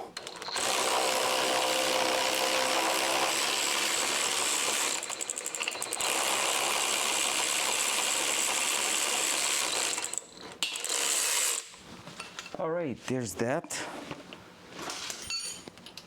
Now, can I bring it on to the highest position there? So we have only one mount right there. Part of me is so tempted to just weld that mount on there so I don't have to run anything there. That would be so much easier. But yeah, not really something we can afford. So yeah, as you can see, here it's changing the angle quite a lot, right? So that could be our way to go, honestly. That one friend that might be right. Let's try to reopen that one. Actually, it was towards me, no, towards the opposite side. Always forget. There we go. And that one is towards me, and it is with that one here.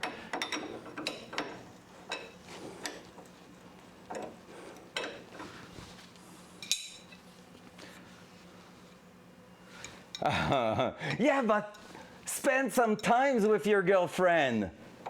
Come on. Now she's gonna hate me because I'm grabbing her like precious time with you. God damn it.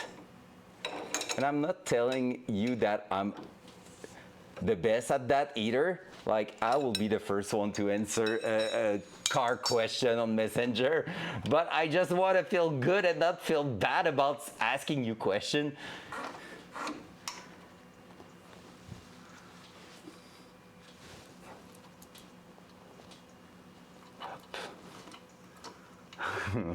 That little fucker.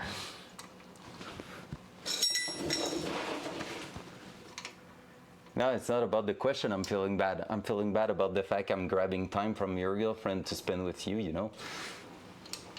Questions are good. That's how you learn. Oh, come on.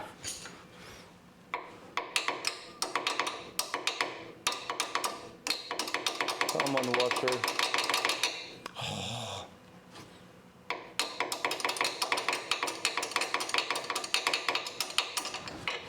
One.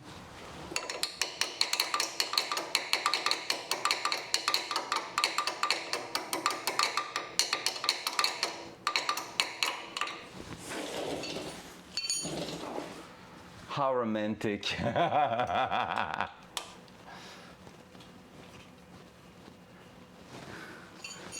Come on, Kev. I'm trying to make sure that this guy's spending some quality time with your sister. I am the good guy here, right? Okay, we're trying to go all the way up there.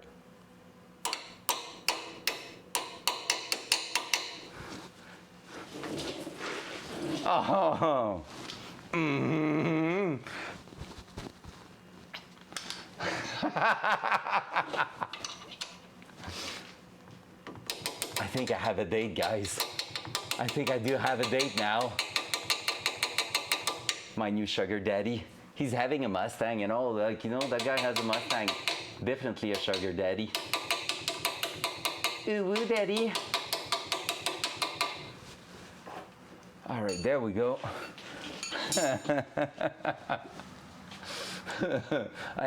I knew you would like it, Big Dave. I knew it. Okay, let's shorten that. So we're gaining back also in the amount of adjustment we're gonna have, which is pretty damn good. Now let's see if we can pass that bolt. And I think now I need to maybe loosen that tension rod. Also the tension arm here.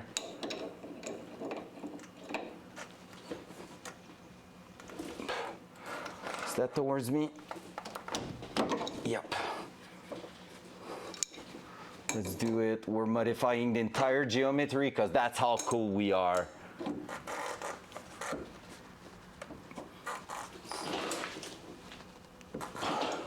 I don't know in what side I'm supposed to do it. So let's test it. Oh, it's spinning, that's why.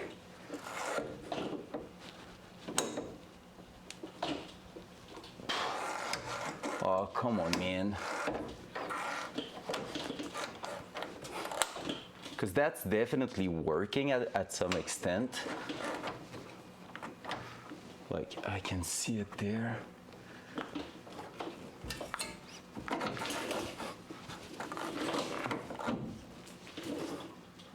Oh, we might be good to install it right there.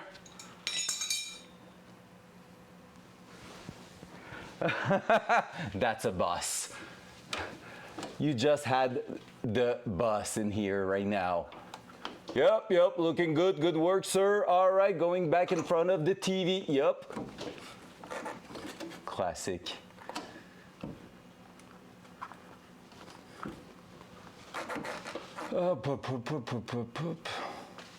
Yeah, that's gonna be a tough one, honestly. Feels like I should remove both support, engine support there, but like engine support bolt, but I don't want to do that for sure. That here, I'm kind of destroying the purpose here, but hey, let's try something. I almost died. Let's try not to do that again. So I'm gonna try to offset it out of the way of that bolt also. So that might be a little tough, but we might be able to get something out of it. Just here.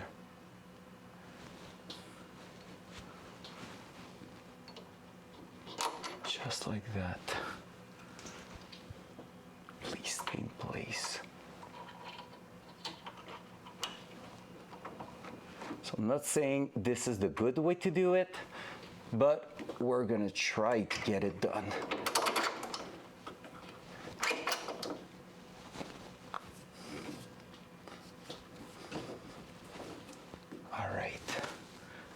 what can I do here to help me push it to its highest spot? Man, gosh, I'm starting to be less and less impressed with that kit, honestly. All right, so right now, if I was to remove that, what are the risks? Technically, they are small, but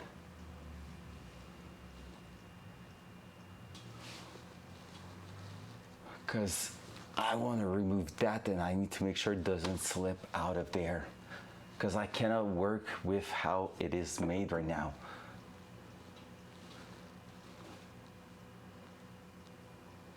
Like, except if I'm having an issue with my suspension geometry right now, I don't know.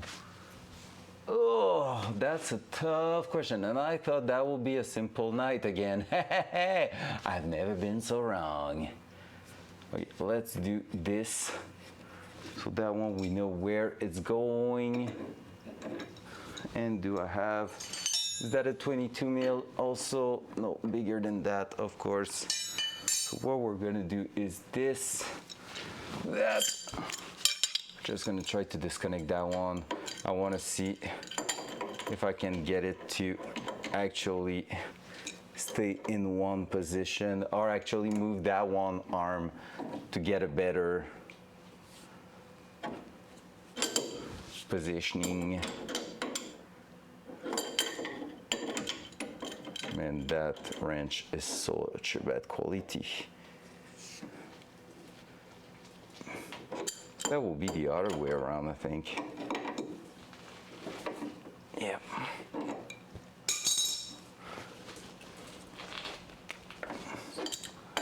Or is it?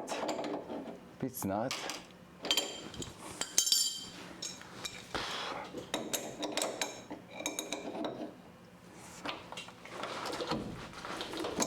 Oh, got it. Yeah, boy.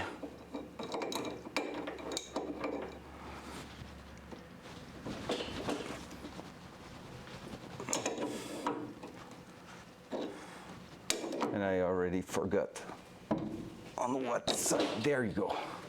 All right. Now both of them.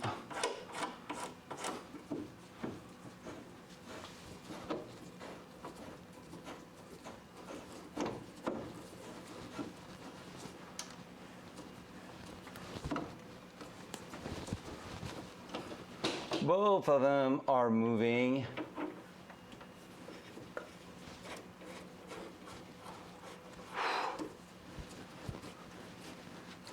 Let's try to get it in place.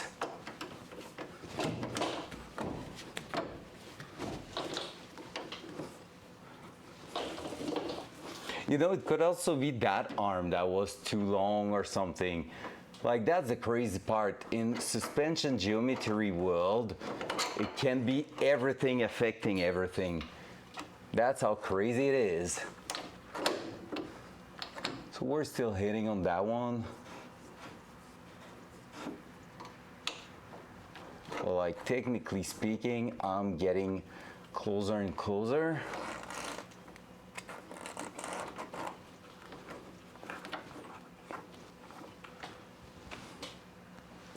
But again, if I'm doing that, can I win at least one spot?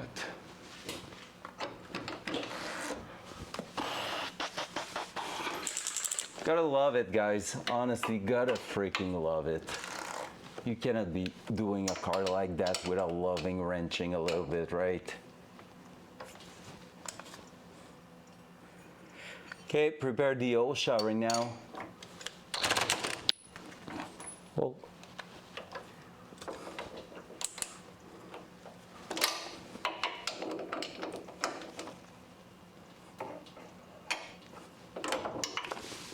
let's do that this way.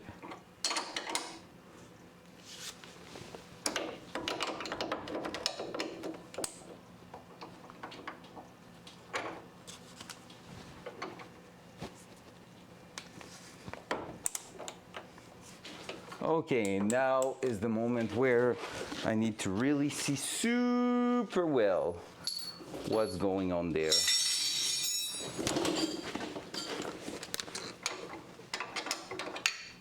Because if that starts sliding, we're in deep trouble.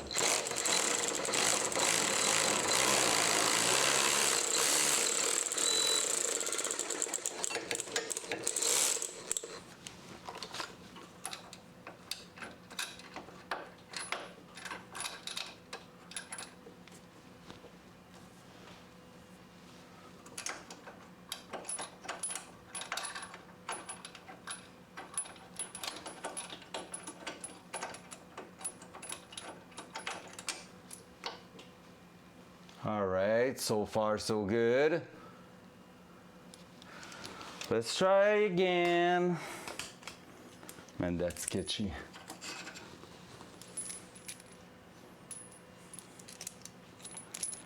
That's so sketchy.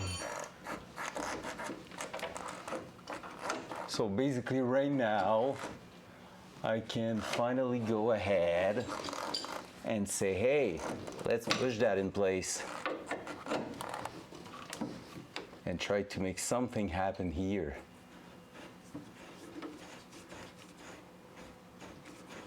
So that's changing that, including the wheel center and all that. And the maximum angle, I guess.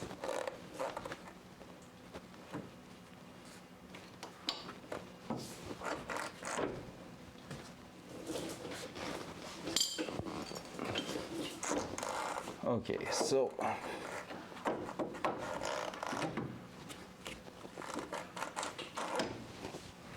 that's where I'm gaining a lot of it, so that's good.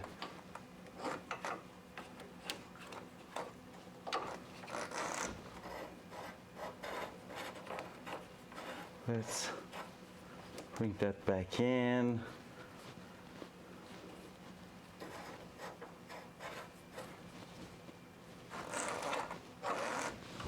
Even more. I'll do that.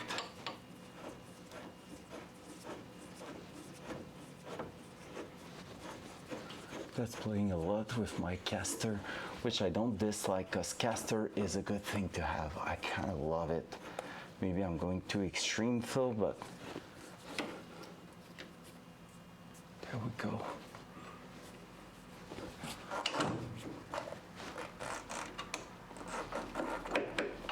Here we go. All right, now we're starting to talk. Smaller aim joint might be the thing eventually, not gonna lie. Seeing what I'm seeing right now, it feels like it should be a thing. But let's go right there. So what we're gonna do is actually that.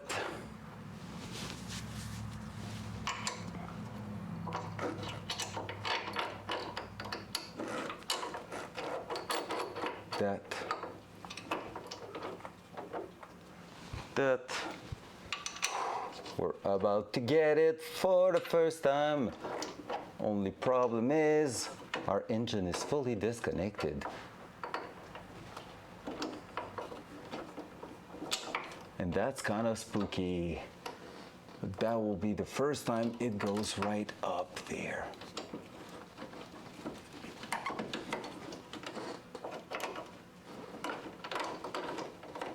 Why is it not?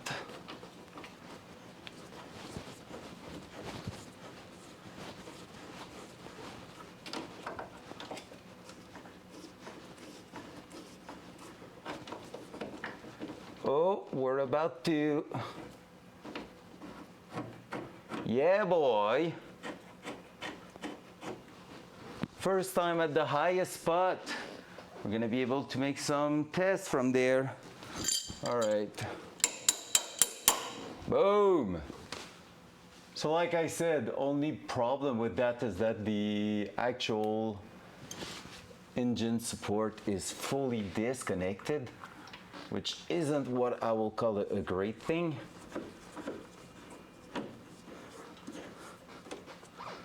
But you know, I've seen worse than that.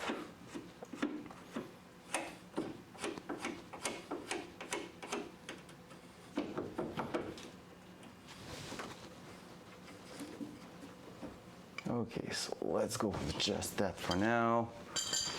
Whew. That's starting to drain a lot of energy on me, that adjustment there. I know why I'm doing it, but like still, even knowing it's for a good reason, it's rough mentally.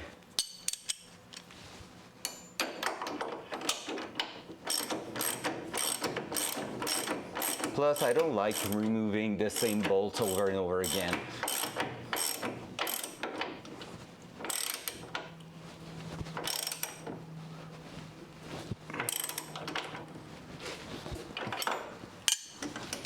Like here, you know, you need to remove all those rings. Yes, sir! You know, it's okay, I will. It's a must.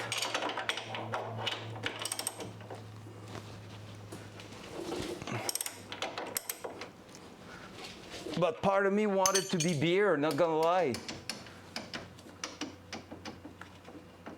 I don't know which part of it is loose a little bit, but hey, whatever. For now, we're gonna do a test. So we definitely gain something there, that's good. But yeah, all right, let's do it. A nice cold one. Oh, I will love it, sir. I will actually love it, but we're gonna go with water for now because we're working on dangerous stuff. A nice cold water, is that good enough?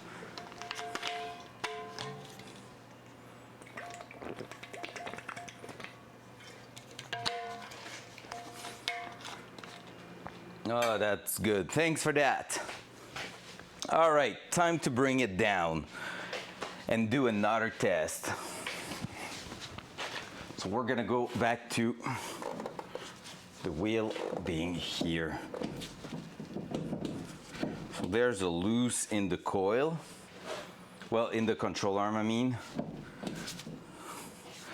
So maybe I'll try first of all to actually make it even. Yeah, that's where it is. I won't be able to actually hold it more than that. That's gonna be something we're gonna have to live with for now because those plates won't bend. I will be missing a washer basically. So I think we were talking about how Ferrari and stuff like that are basically using a lot of washers and stuff. I gain a little, still a bit of loose, but gain a little there. All right, let's do it one more time.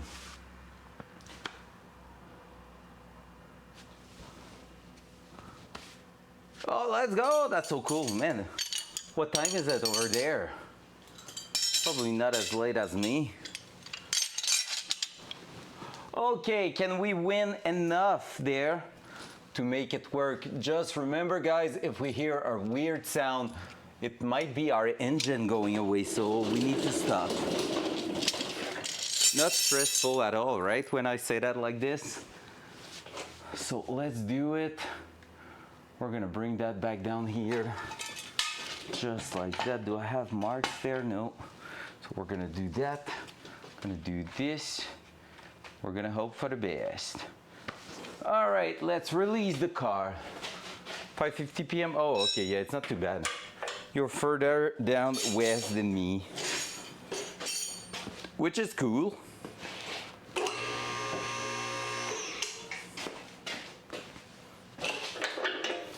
Like I said, we'll try to prevent having the same issue by putting a jack stand that will maintain a certain height on the other side on the hoist, because here when the jack stand is starting to keep it in place, it's actually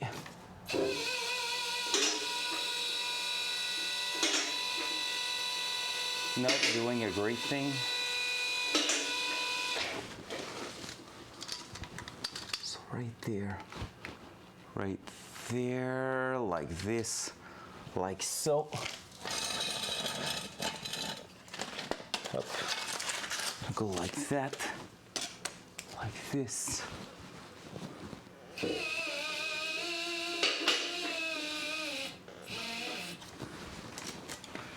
Up.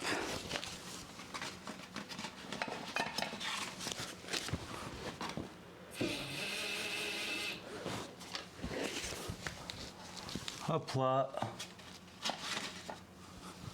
Right there. Right there to have plenty of space. And here we go.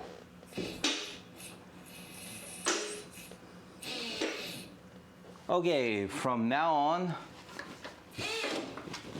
that one's still going down, and on the other side we're about to sit. So right now we're good. We'll check that geometry for the suspension. We're gonna maintain the hoist at this height on the other side too, just so we are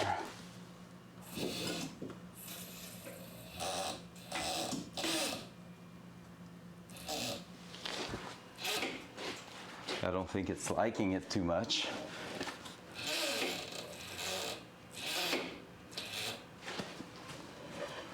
So far, so good. But we're getting back really, really close to.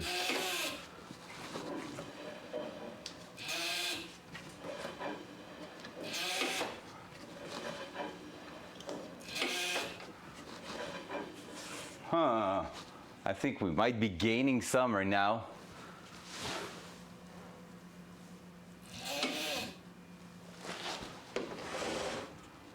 All right, so far, that's pretty good because now we're hitting the body.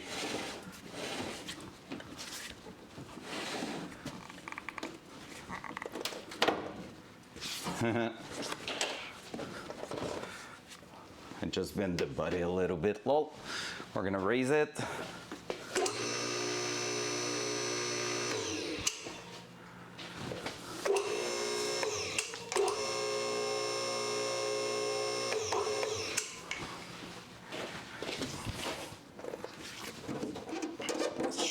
Bend it back, which means rolling the fender would be a good thing.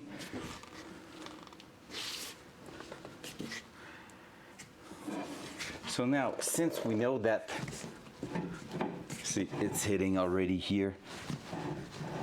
So we're really having a clearance issue there.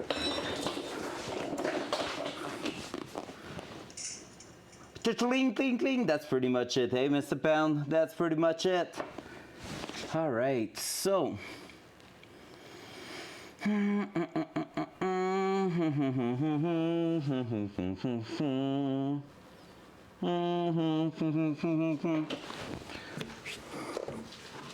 and there's no miracle for it because we're talking about spacing the disc brake, but we cannot space it out in the right way.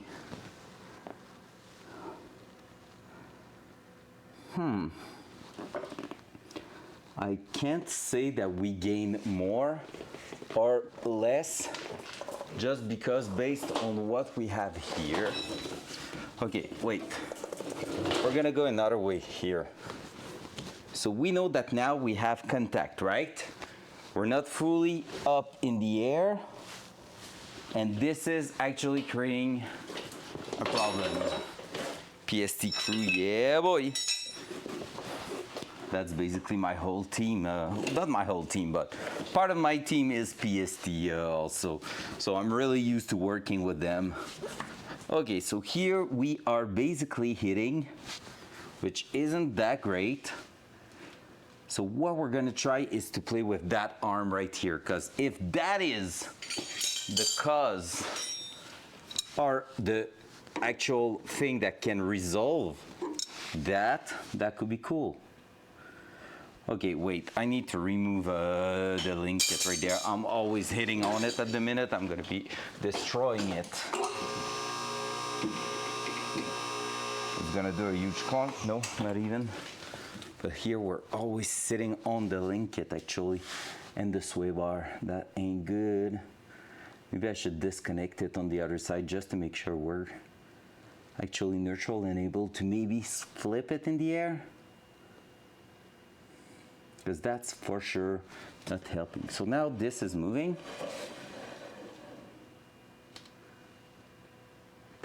That. I'm adding tension to it.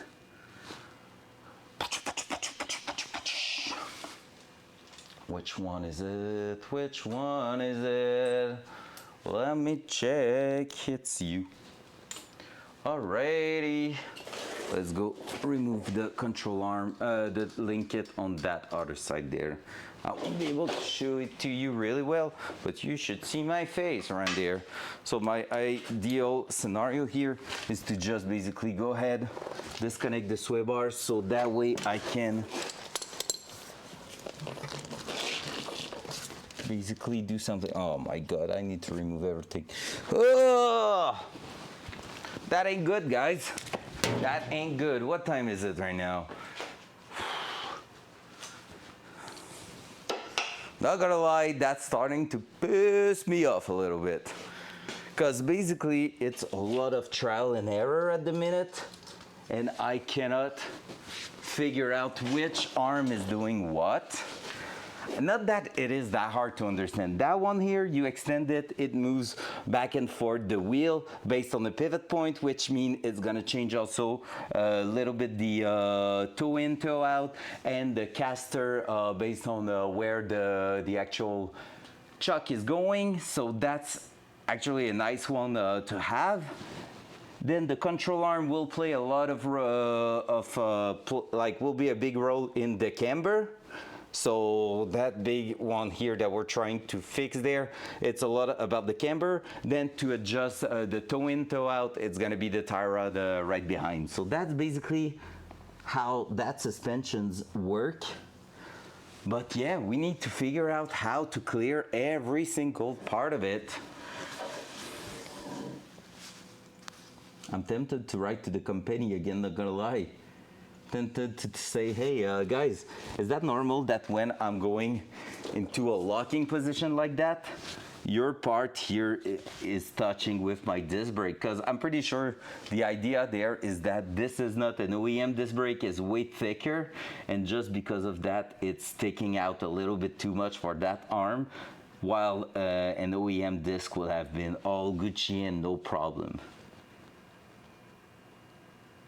I was saying about like making a spacer even in here, but I'm pretty sure if I was to space it out, it will make it even worse.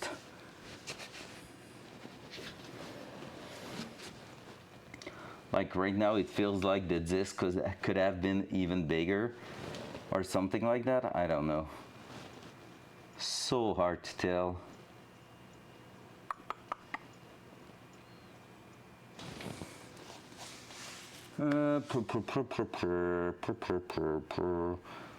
Because yeah, right now that's working better, that's working better. The fitment of the wheel seems awesome. A lot of things look really good, like honestly, but when it gets to here, that arm and everything, I'm not sure about it. Just not sure about the results so far. Let me try something here.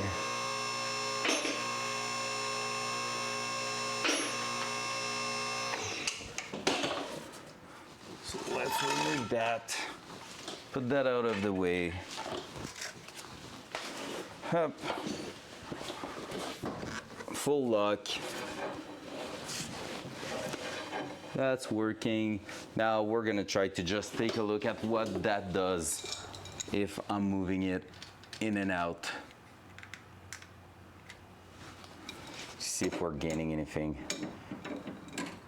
It's like a big Lego at the minute, and that's what is kind of making it rough. Okay, so that here is making it worse, I think. Or not creating a change? No, I think we're actually changing it quite a bit. If we're going to the extreme, we can hear that we're forcing on stuff. I don't think we're doing a big changes there. Now, if I'm doing that, and you can tell like the link kit wouldn't even fit anymore. Now, if we're trying to go the opposite way, exaggerate it that way.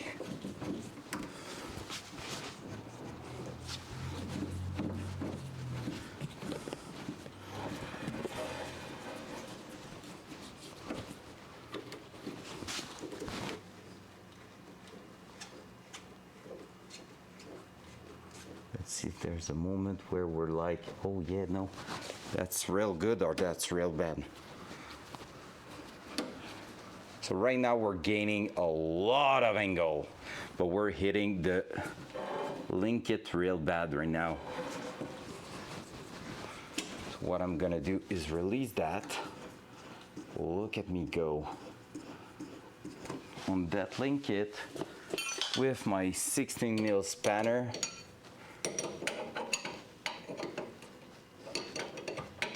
I will need even a smaller one. I think I'm gonna be good to release it. There we go.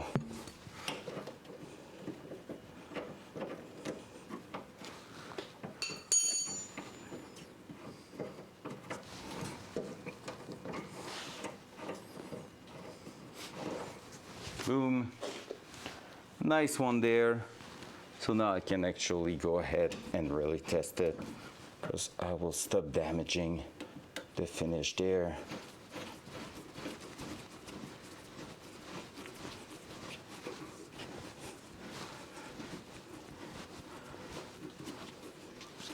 With closing that almost fully, I feel like I closed the gap even more there.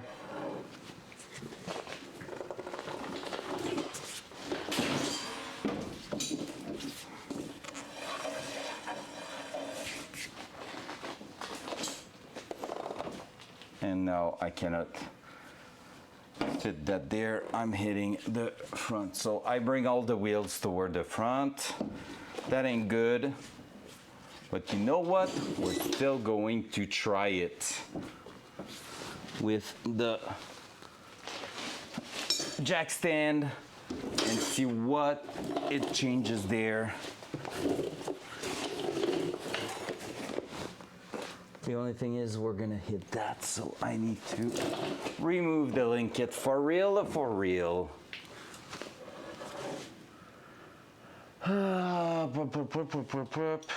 14 mil, is that it? Yes, sir.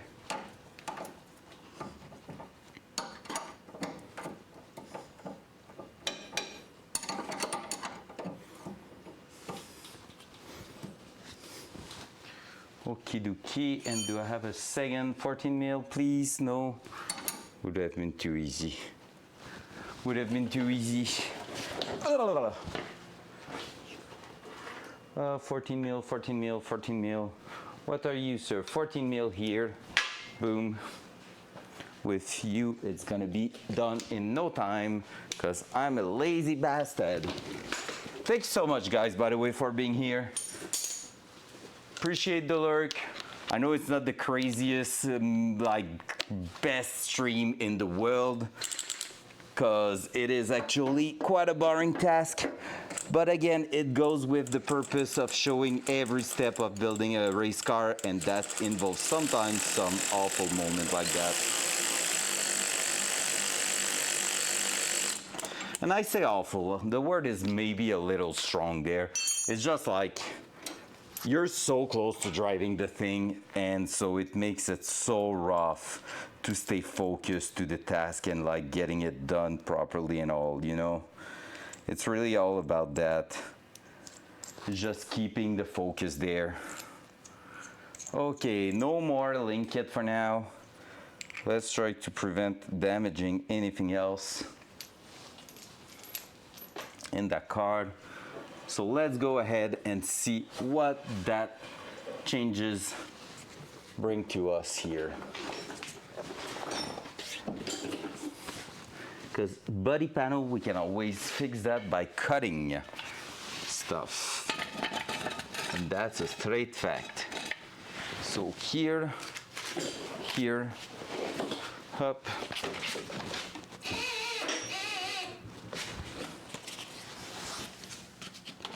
Up. If I'm able to squish that in there, I will be happy. Nice. Here. Here we go again. Oi, that's my cam.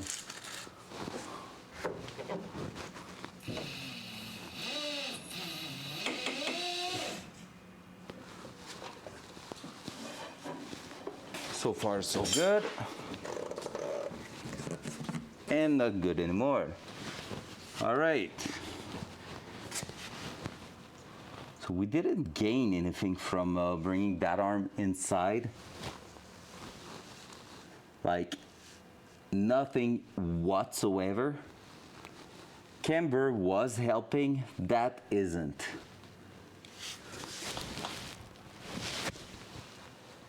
So, with that in mind, if we extend the control arm again, at least when I'm gonna go to bed tonight, I'm gonna know exactly what's up with my car, I guess.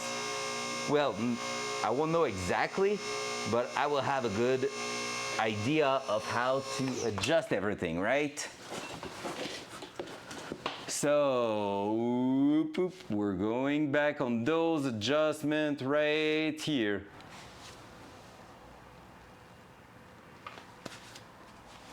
Because it's fun.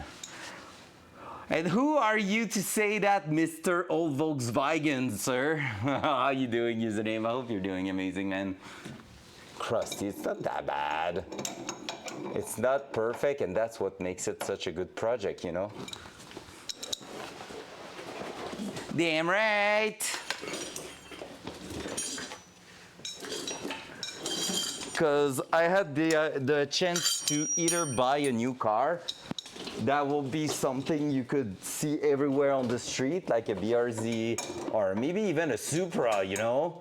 Like the new one, the old one, because I'm not crazy. And yeah, or build that.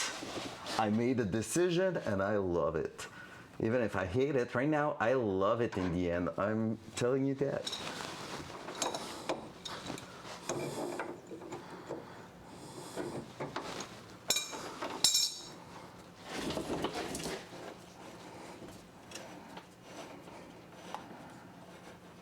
Oh, that's getting it inside.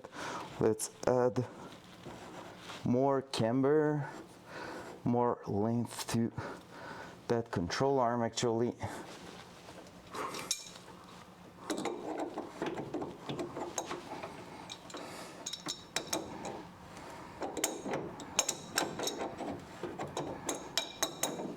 Let's go to the extreme, because if it doesn't change anything, it wouldn't change it anywhere else.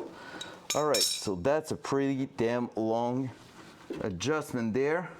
Feel like at some point I was getting further away and now I'm getting closer, but hard to tell.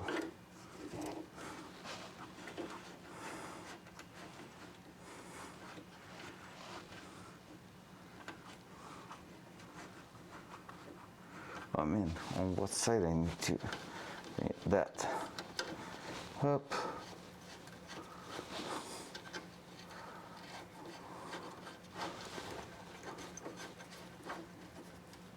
Falcon with a nasty turbo V8. Let's go, all of that. Let me get out of there. Oh yeah, let's bring it down again. Let's see if we made a change. I'm hitting that. That did change a lot. That's a lot of steering angle now. VR6, nice. Oi, cunt, stay out of my way.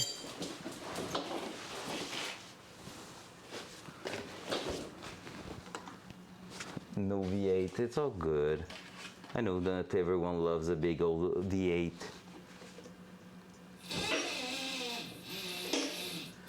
Okay, next test. How's that one going to end up? I'm betting with that scratching. It's almost already the case, not gonna lie. Yep.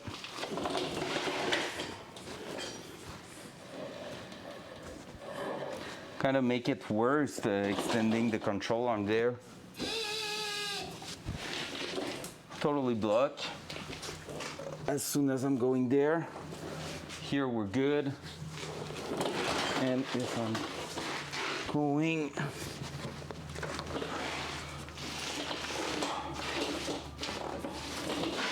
like that, we're still good. But yeah. Yeah, no, that doesn't work at all.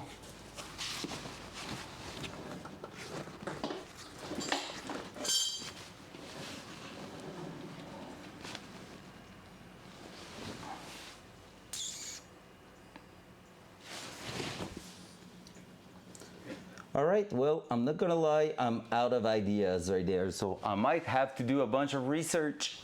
Hee hee. Because, yeah, basically, for those who may have just joined right now, what we're chasing is like kind of a weird trouble where our brand new parts are hitting each other as we're trying to make the best suspension setup. So what we have as an issue right now, let me do that so you can see better, is that this part here with the ball joint on top of it is actually hitting on the disc brake. So the disc brake is obviously a bigger size than factory, but this is a kit that's been sold from Techno Toy Tuning, and that's from Apex Engineered. Both of them are meant to be together at some point. Like, they developed that so we could do a setup similar to what we have right now, but somehow I'm still having a lot of issues with them. So yeah, it's not really the best thing in the world at the minute. What's up, Triax? How we doing, sir? So I can say I'm really happy with how it's turning out right now, as I'm having a lot of fitment issues. Like, it will be really great if it was a little bit more straightforward. Let me try something here. I'm gonna extend that again, because that's definitely a must if we want to be able to turn that wheel towards the inside. So see here, contact.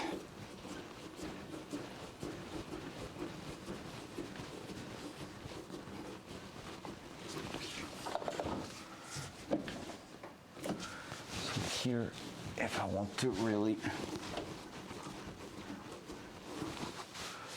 How we doing tonight, Triax? Bet you can't wait to grab the car tomorrow. It's gonna be so good. And at least yours is gonna be working right away, right?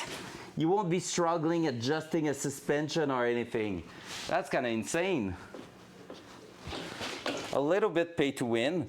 But I mean, I put a bunch of money on that one and it doesn't win anything yet, so I guess I didn't pay the right thing to win.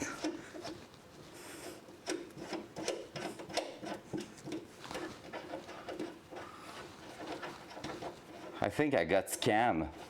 They told me buy go fast parts and you'll go fast. I'm not going anywhere yet. Like, spinning the wheel like that doesn't make it move forward, not gonna lie. I think I didn't understand how physics works on a car. Freaking hell. Oh, man. Yeah, I might write to Techno Toy or anyone else, because basically right now I'm trying to think out loud of what I could do. And there's absolutely nothing. The disc brake is as far as it can go on the hub, because after that we're right onto the back plate there. Then we cannot, so that means we cannot put a spacer to put it further away. Only thing I can think of is actually buffing out that, but that will make absolutely no sense to do that. Like, we already did a real good scratch on that. I don't care. The scratch on the disc brake is not a big deal. The big deal is all about getting it to work, actually, to be in its good position. And right now I still need to keep in mind that the engine is not even supported at the minute. I'm gonna buy the bolt for it right after, so after the stream, because I know, I'm pretty sure I know what I need there. Because yeah, otherwise we're almost there. If it wasn't of that tonight, that entire suspension setup will be done by now.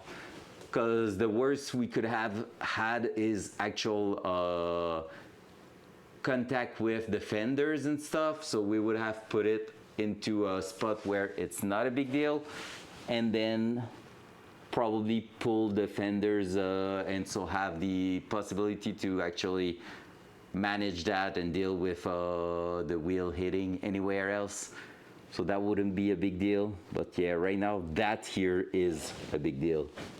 That's a bad thing happening at the minute. And I need to figure out why.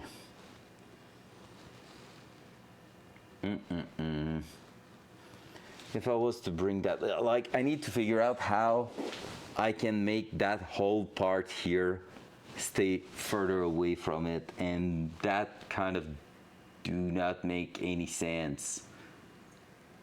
I don't know if that can be flipped. I'm gonna go check if that here, that part here, the like the knuckle right there where the chuck is going onto, if it's not reversed. If it is, that could explain why.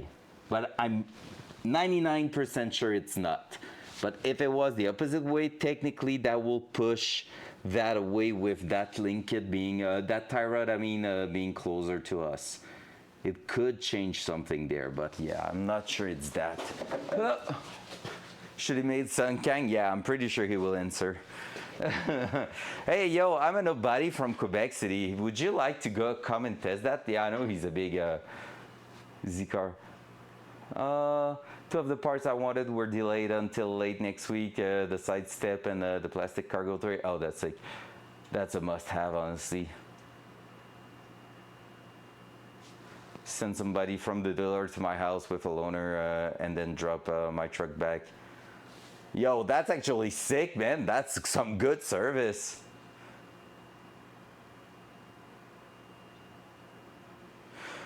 Honestly, okay, I'm gonna say that username. I'm not saying your idea is stupid at all. I wouldn't do it now, not until the actual car is drivable. But after that, honestly, the plan is to take that car on some fancy track and have a freaking blast with it. So, to be honest, telling him, hey, yo, you should come around and take a look and see what happens.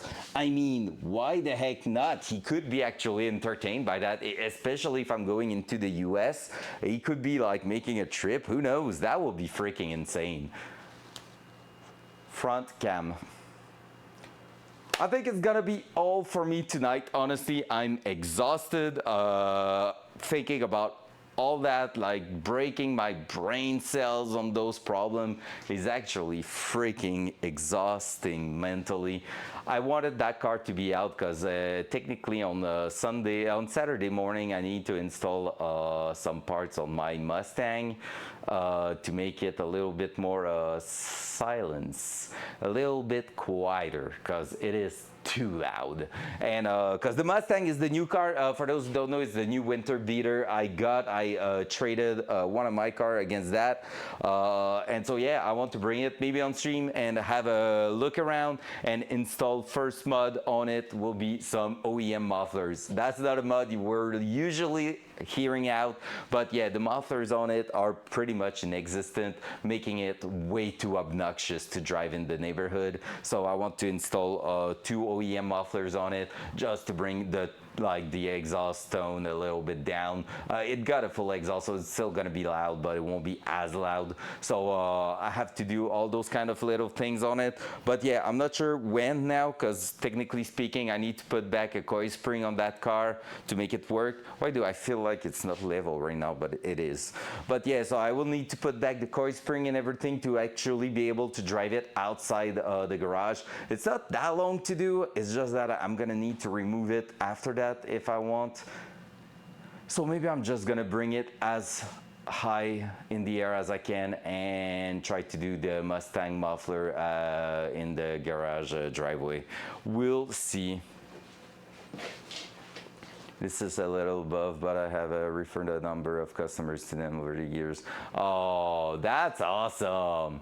They love to see you. I bet we all love to see you, Triaxle. You know, I bet they appreciate it. That's so cool.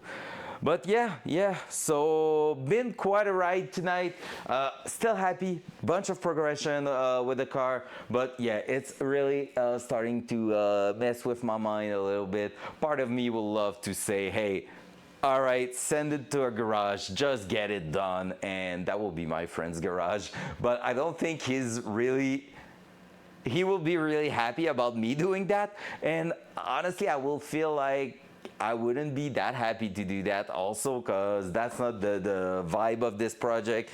Struggling on that car wasn't what make us think twice about any mods or anything. We did have a lot of struggle through the project, and like we're still going, and it's just like, honestly, I'm not gonna lie, I got like a solid 2 minutes of depression this weekend when we hit September 1st, because I was like, no man, it's supposed to be done by now. It's supposed to be done, it's supposed to be driving, and it's still in here.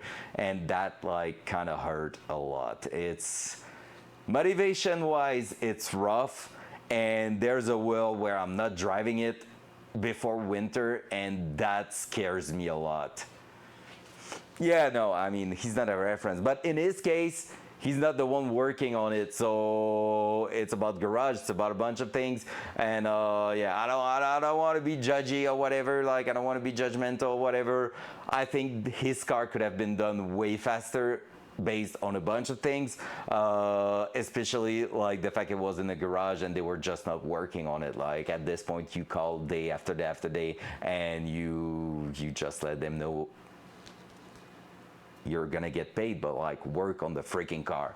At this point, I'm part like of the problem here, because obviously like schedule wise, work, job, everything, I'm not doing that full time, and it shows. Still like in 2 years not doing that full time, kind of crazy what we've done to that car. But like yeah, it's really rough right now mentally. No matter what, on the other type of project, streaming backpack, I'm coming back to it quite often, because like at this point it's kind of ridiculous. It took over a year. It's still going to be something that, what the fuck? 24 months, baby, 2 years.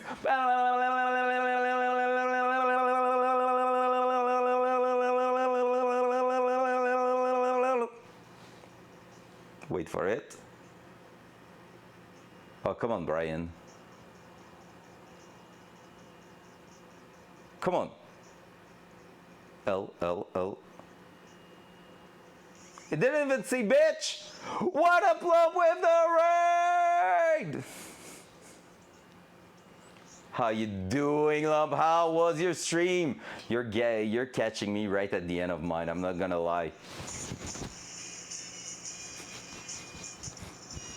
How was the raid? Hope you had some amazing time on stream. Hell yeah, baby! Some Timmy's. Oh, poor Timmy's. You're a bully. You're a bully. Jokes were made. Love that. Love that. That's awesome. I was giving everyone a little update about where I'm at right now. Had some salt. Oh, love the salt. We love the salt. Make it rain. Sparkle it around the place. Jose, how you doing, my man? Hope you're doing amazing. What the fuck? You're going on a hype train as I'm about to end up the stream. 5 months already. Holy moly. Big love, man. Big love. No? Okay, I'm gonna keep going. I need to go make some research for the Datsun, because I'm messed up right now. I got the hair on my tongue. Wait. That's disgusting. Got it. You not going nowhere? I'm not going nowhere. Thank you for the hype train, guys. We're gonna be chilling in here and chatting. So yeah, if anyone wants some update about the car, basically right now we're running into a massive problem which sucks ass, like big time. Dual side. So what's going on right now is that we're trying to adjust the suspension, because Let me turn on the light again. There we go. That big knob right there, the golden part here, is hitting on the disc brake. So when we try the compression setup and everything, basically like it's drivable, like it's not hitting like that. As soon as you're basically compressing the actual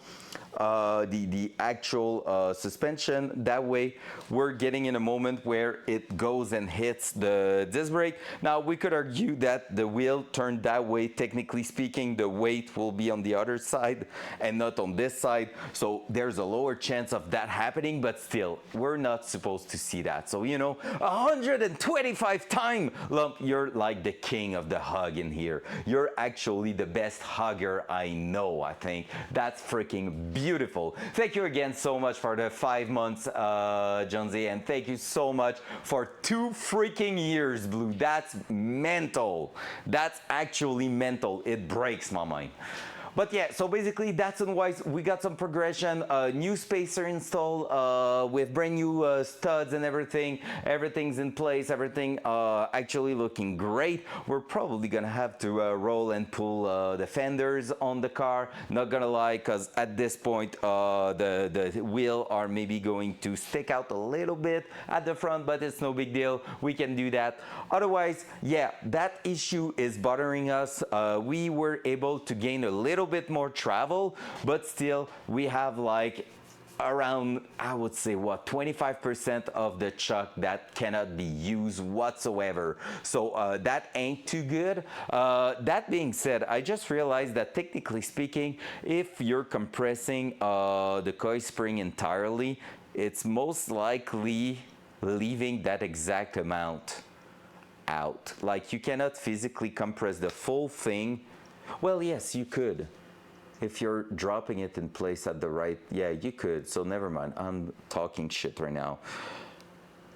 I'm just thinking about everything. But yeah, so basically we're trying to figure out what's up with that, what's wrong, and what I can do to fix it. Honestly, right now, I can't figure out a solution, and that's one of the rare time. Get above, well, come in.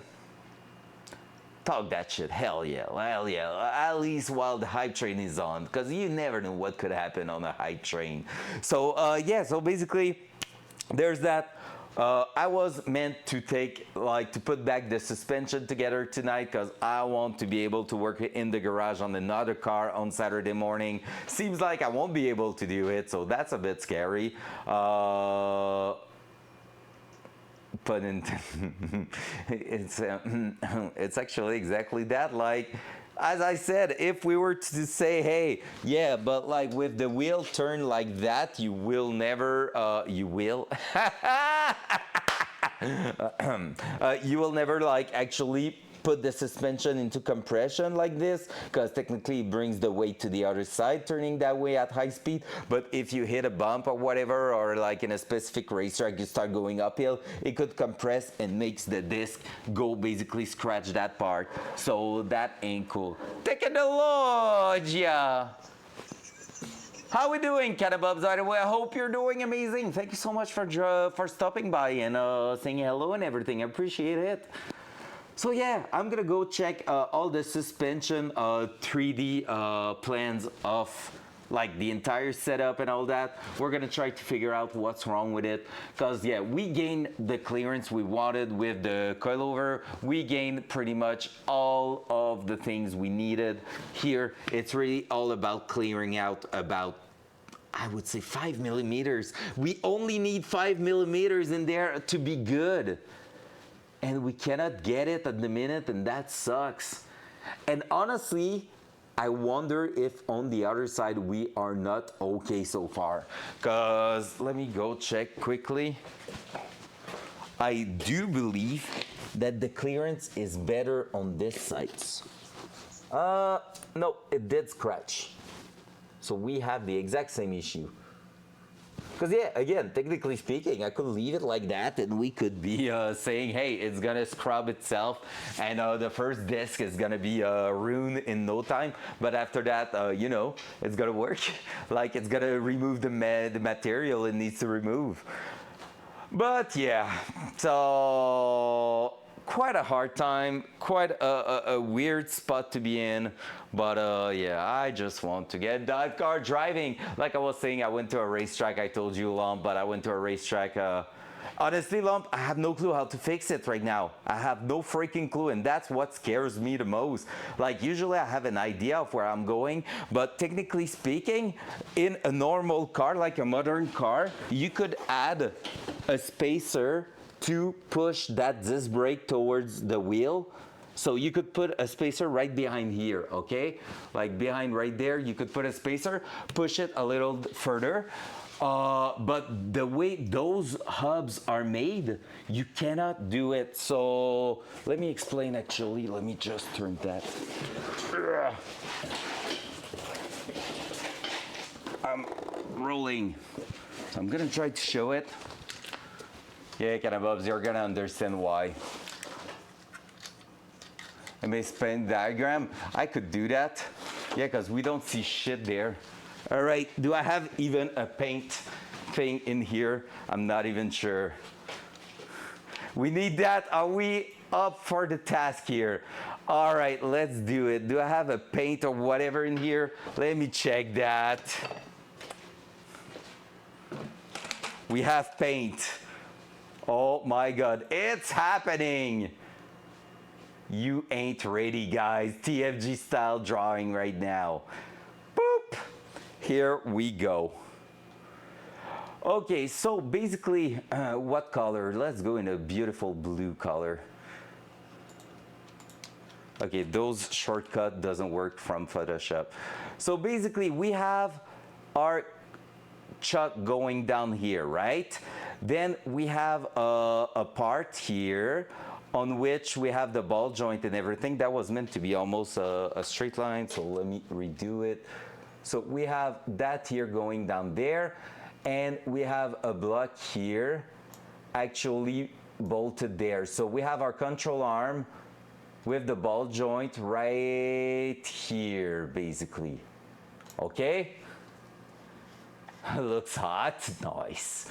So let me just do that. I'm going to try to keep my big chat. Actually, I can do this. All right.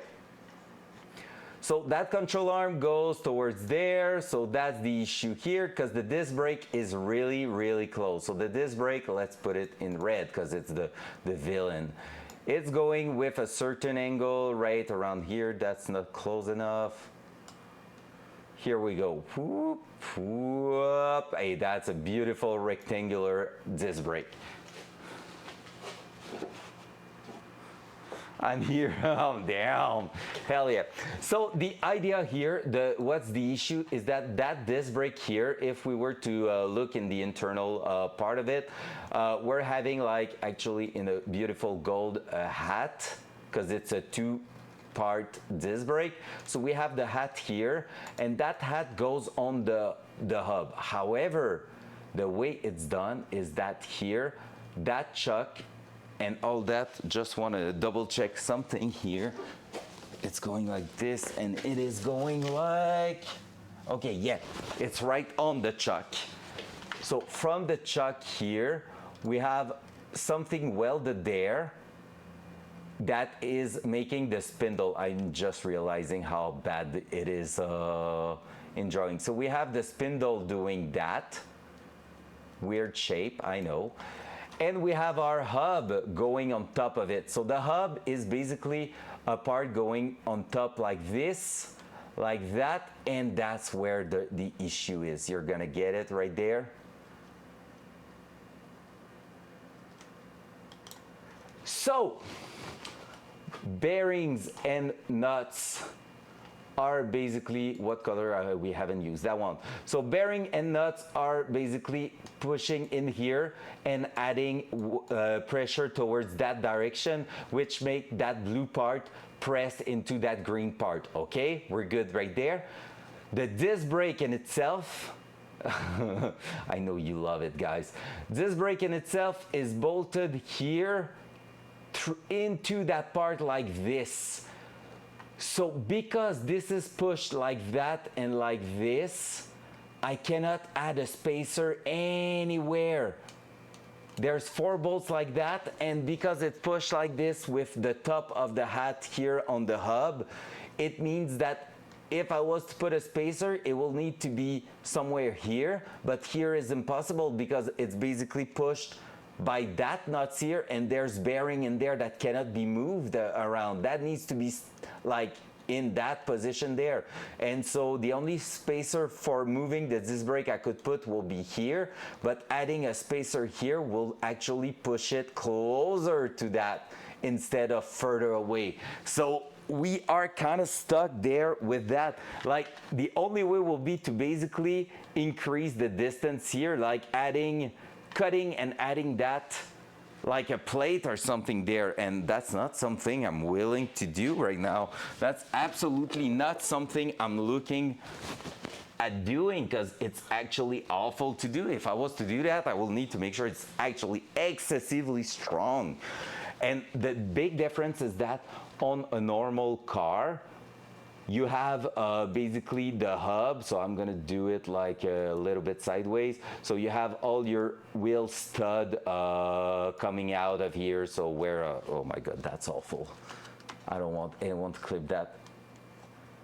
Yeah, well, that or just really thinking hard about it, but yeah. So basically like on a normal car, you have that, you have like your 5 holes for the wheel to go on, so there's that. And basically what you're usually doing, if we were to look at it on the sides, is that you have your hub, you have your wheel stud sticking out, so let's make just 2, and oh yeah, Bob Ross right there. You have like your wheel studs coming out, and then you're gonna have your disc brake.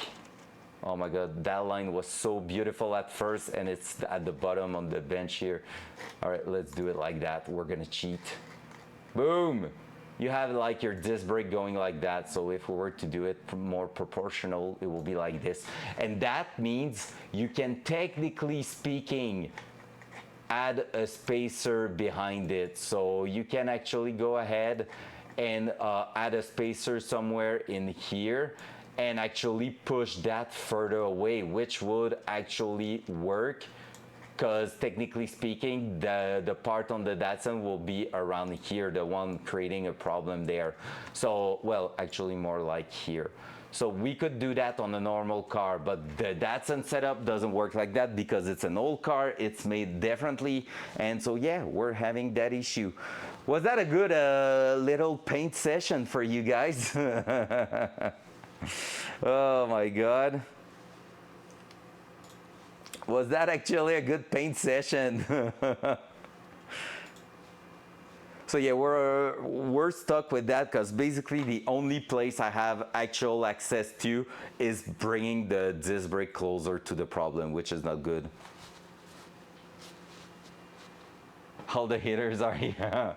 But yeah, so basically, like, actually it was not that bad. Now that I think of it, it was actually a good way to explain. And so yeah, so that's just because the way the Datsun is made, the old tech behind it makes it kind of really hard to make it work properly. The best solution that I am not willing to go down that path is that I've seen for the previous version of those Datsun, so the previous model, they started to make some hub adapter to put some 370Z hub. So that will basically convert it to work as the second drawing I did there.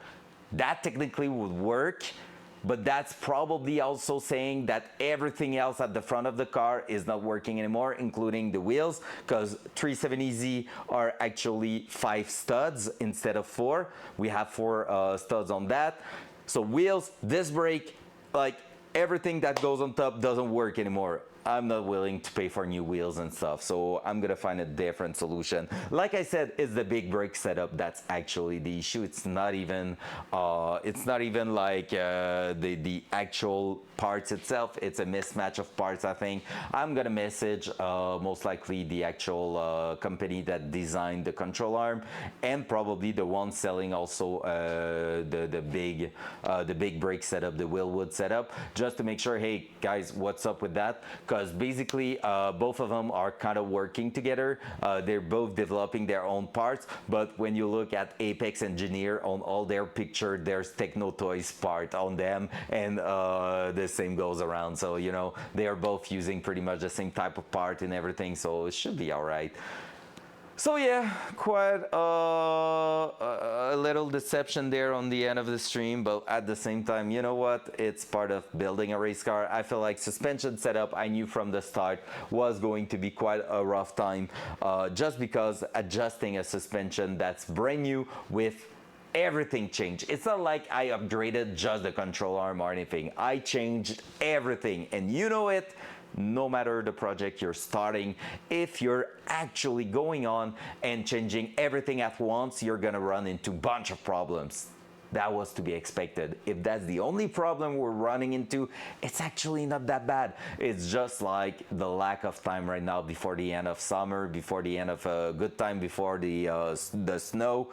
That starts to worry me a little bit, because I really want to get like the break-in of the engine and all pretty much done before we hit winter, because during winter we still have a bunch of things to do on that car to make it track worthy. So yeah, we need to get that done, including ideally the tuning and everything. So we'll see how it goes. At this point, we don't have a lot of control on that. Like I said, front suspension are probably the worst thing to fix at the minute. Rear suspension is gonna be poop, just like that is gonna be done, because basically it's two possible options to modify, and then it's just testing up and down. It's really like a walk in the park, that one. So should be pretty straightforward. There's not a lot of things we can modify, add, like we can change or anything at the back, and the setup itself isn't really different from the OEM setup. It's just that you have more adjustment on it, but it's pretty much the same design, so that should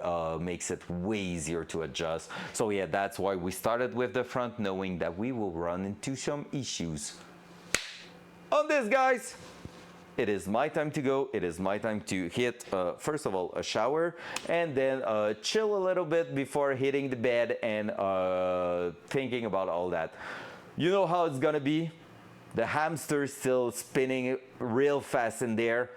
Shower thoughts, and then after that, going on the computer and probably searching for the next hour for a solution. That's how this project has driven me, and yeah, we're gonna go crazy over there.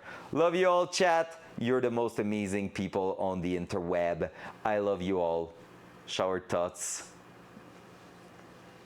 He's not wrong, actually. You know what? So on this, guys, on those wise words, I'm gonna catch you all later tomorrow evening. Crazy Tarkov night. Be there or be square. Should be pretty wild. There might be wait, what? Oh yeah, I'm hearing with September and all, there might be some really good incentive for tomorrow night and getting a lot of random users. Yep, that's what I'm hearing.